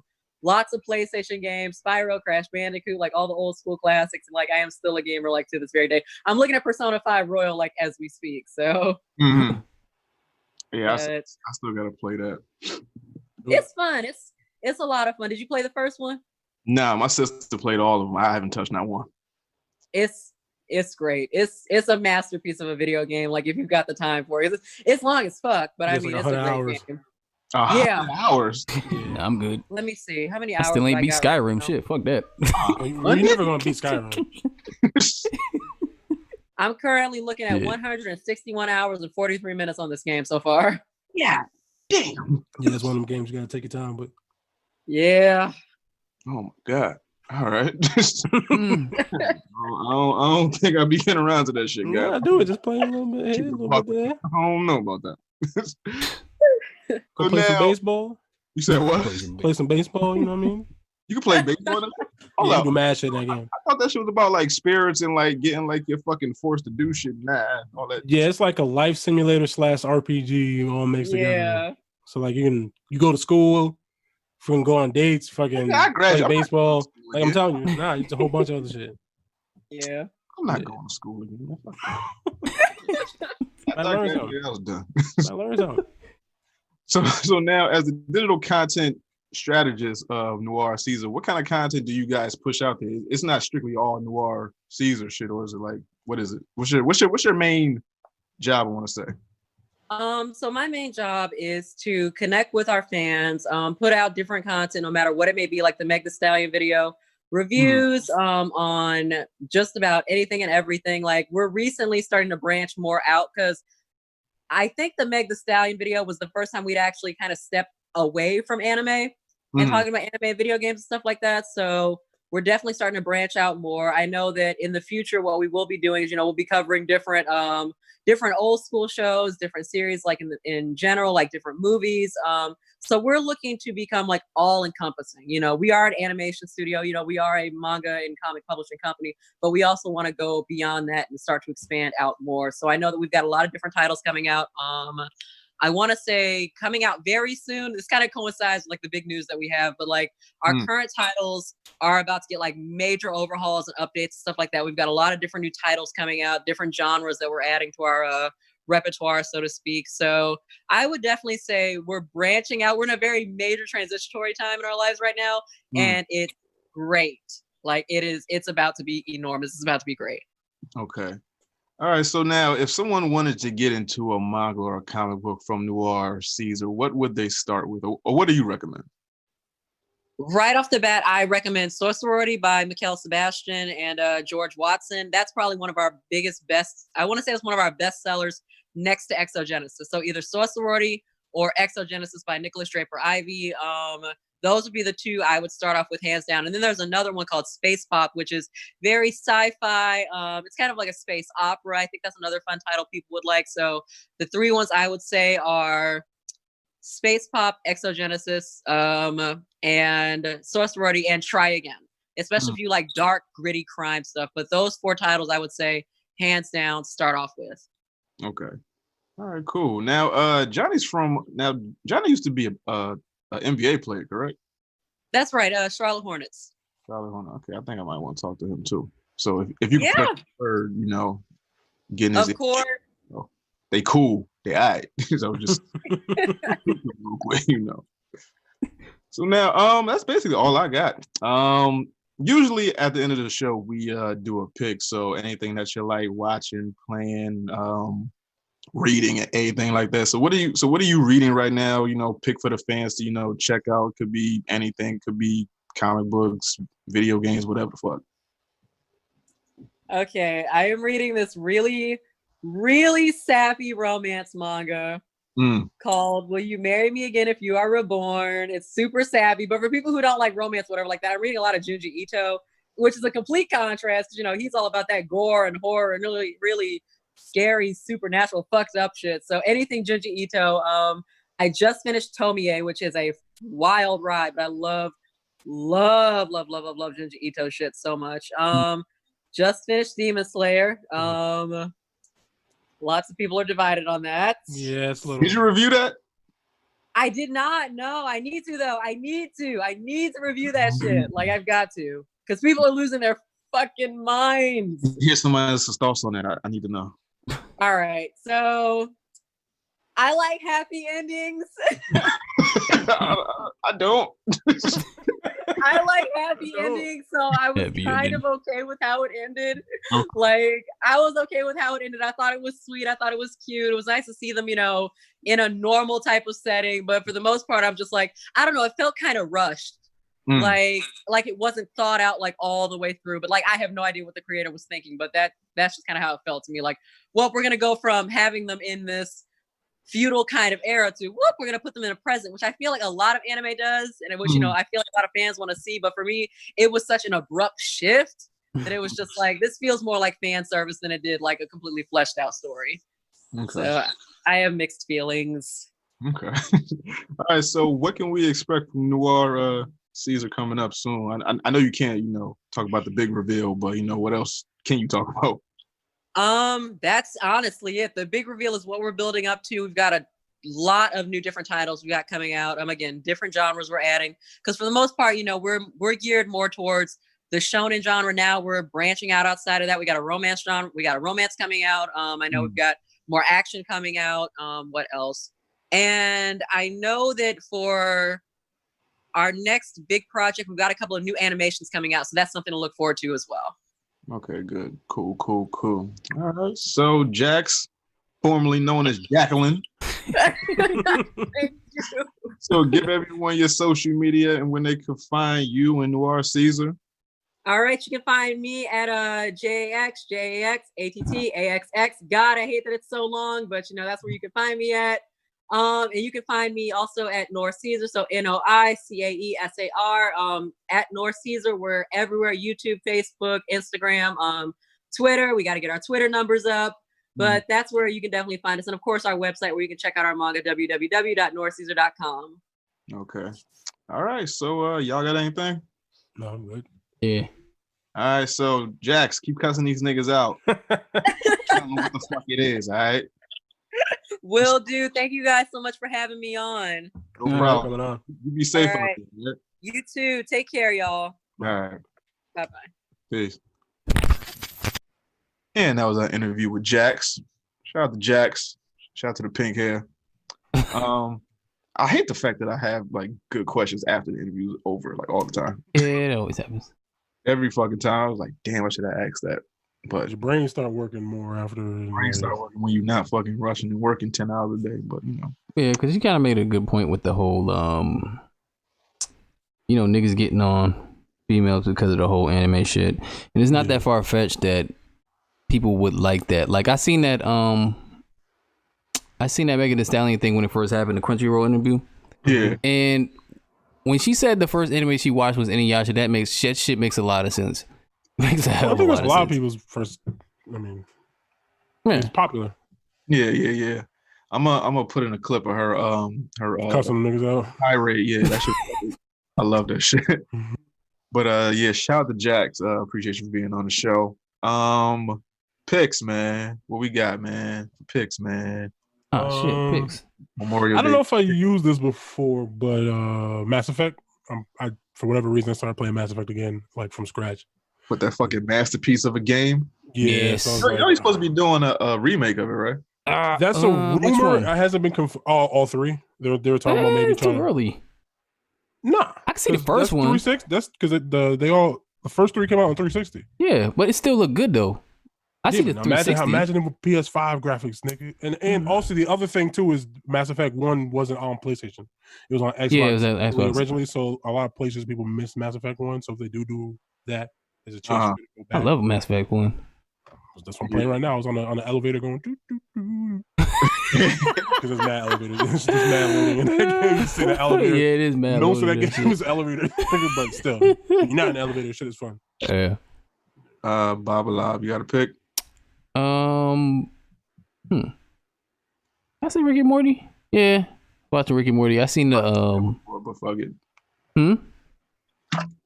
You probably said that before. Somebody said Oh no, that. I said if anything, I probably said like the second season, some shit like that. But we've done 92 episodes. It's hard to remember. Yeah, it's hard to remember. Yeah, it really is. It's just that they came back with last week. Yeah, they came back with the second half of the fourth season. And I Hulu yet? Nah, I gotta. Nah. You know what I gotta do to watch this. Yeah, Bobby got the thing on it. I respect it. So yeah, I seen an episode that everybody was bitching about. It's not that as bad. serious. Yeah, I it never think it is. I mean, to you have a. It really isn't. Now, even to me, It I saw like a clip or something, like the small clip I saw. I was like, Y'all know what episode it was? Like number? No. Let me see. I 9, think it was the one when they first came back. So it had to be like not 9, because I think they cut off at 5. It was like 6 or 7, either 6 or 7. I'll catch up on it. I'll take a look. Yeah, I'm telling you, I don't think it's as bad as people. Yeah, it's not. It's not that serious. These niggas are just pussy. Pussy. Sweet Saturdays. Sweet Pussy Saturday. Whatever happened to Plies? Nothing. Why? He's still doing stuff. Come on. But he not like making funny stuff no more. You gotta run. You know, you get tired after a while. It gets diluted after a while. You gotta chill. You know, Come on, baby. My pick is The Wrong Missy. I really did like that movie. Is it actually good? Yeah, it's actually funny, yo. Because I saw, it's David Spade, so I was like apprehensive, and I was like, I was pleasantly surprised. The chick in it is very goofy. And very, she's a comedic humor, so she makes it like very fun. It's very like, I don't want to say over the top, but it's like, oh, it's over the top. No, it's not over the top, but it's very raunchy and funny. Like it's executed very well. Rob Snyder with that goddamn hand. Yeah, that fucking. It's on a bum like that, yo. The shark bit his head, I guess, or some shit. So he just gotta go like this with his nub. I don't know how, but he was missing like these two. That finger claw? Yeah. He used to walk downtown like this all the time.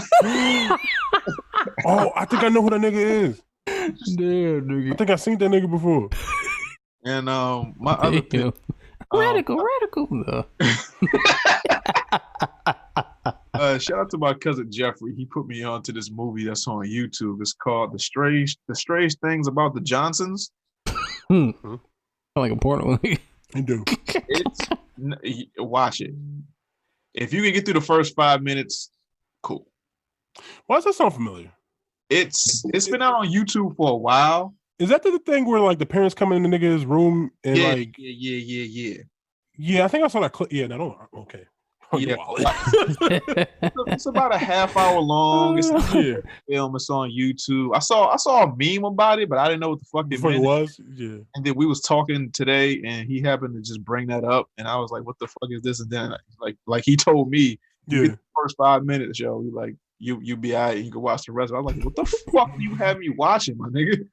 But then like if I gotta sit through it or I gotta watch this shit, then y'all do too. So John seen to that you got see it too. It's only on YouTube, so go there and be prepared.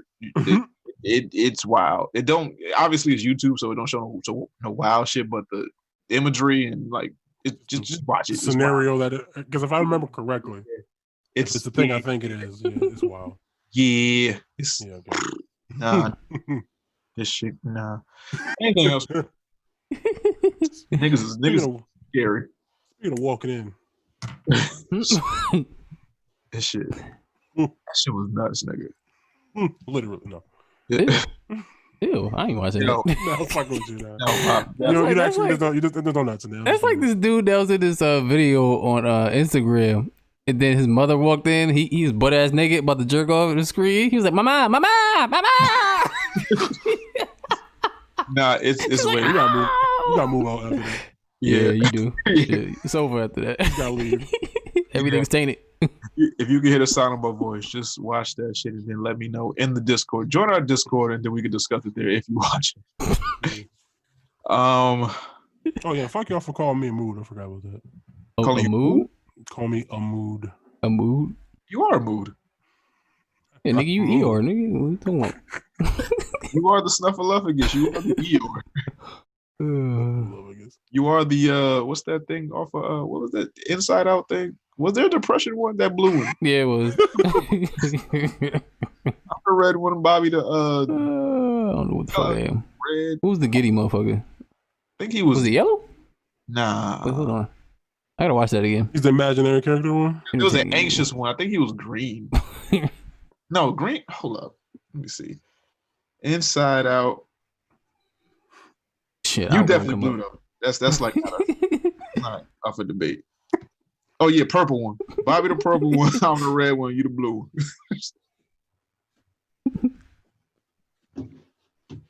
Okay.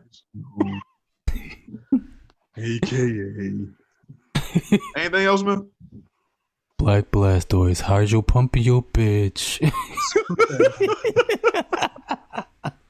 That's just my voice. Rag. It's my voice, nigga. This is how I talk.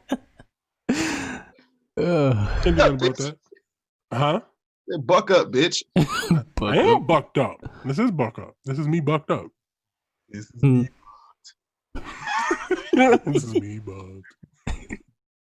Anything else, ninjas? Nah, that's it. Yeah, that's it. All right, till next week. Ninja Vantage. Out of here. We out of here.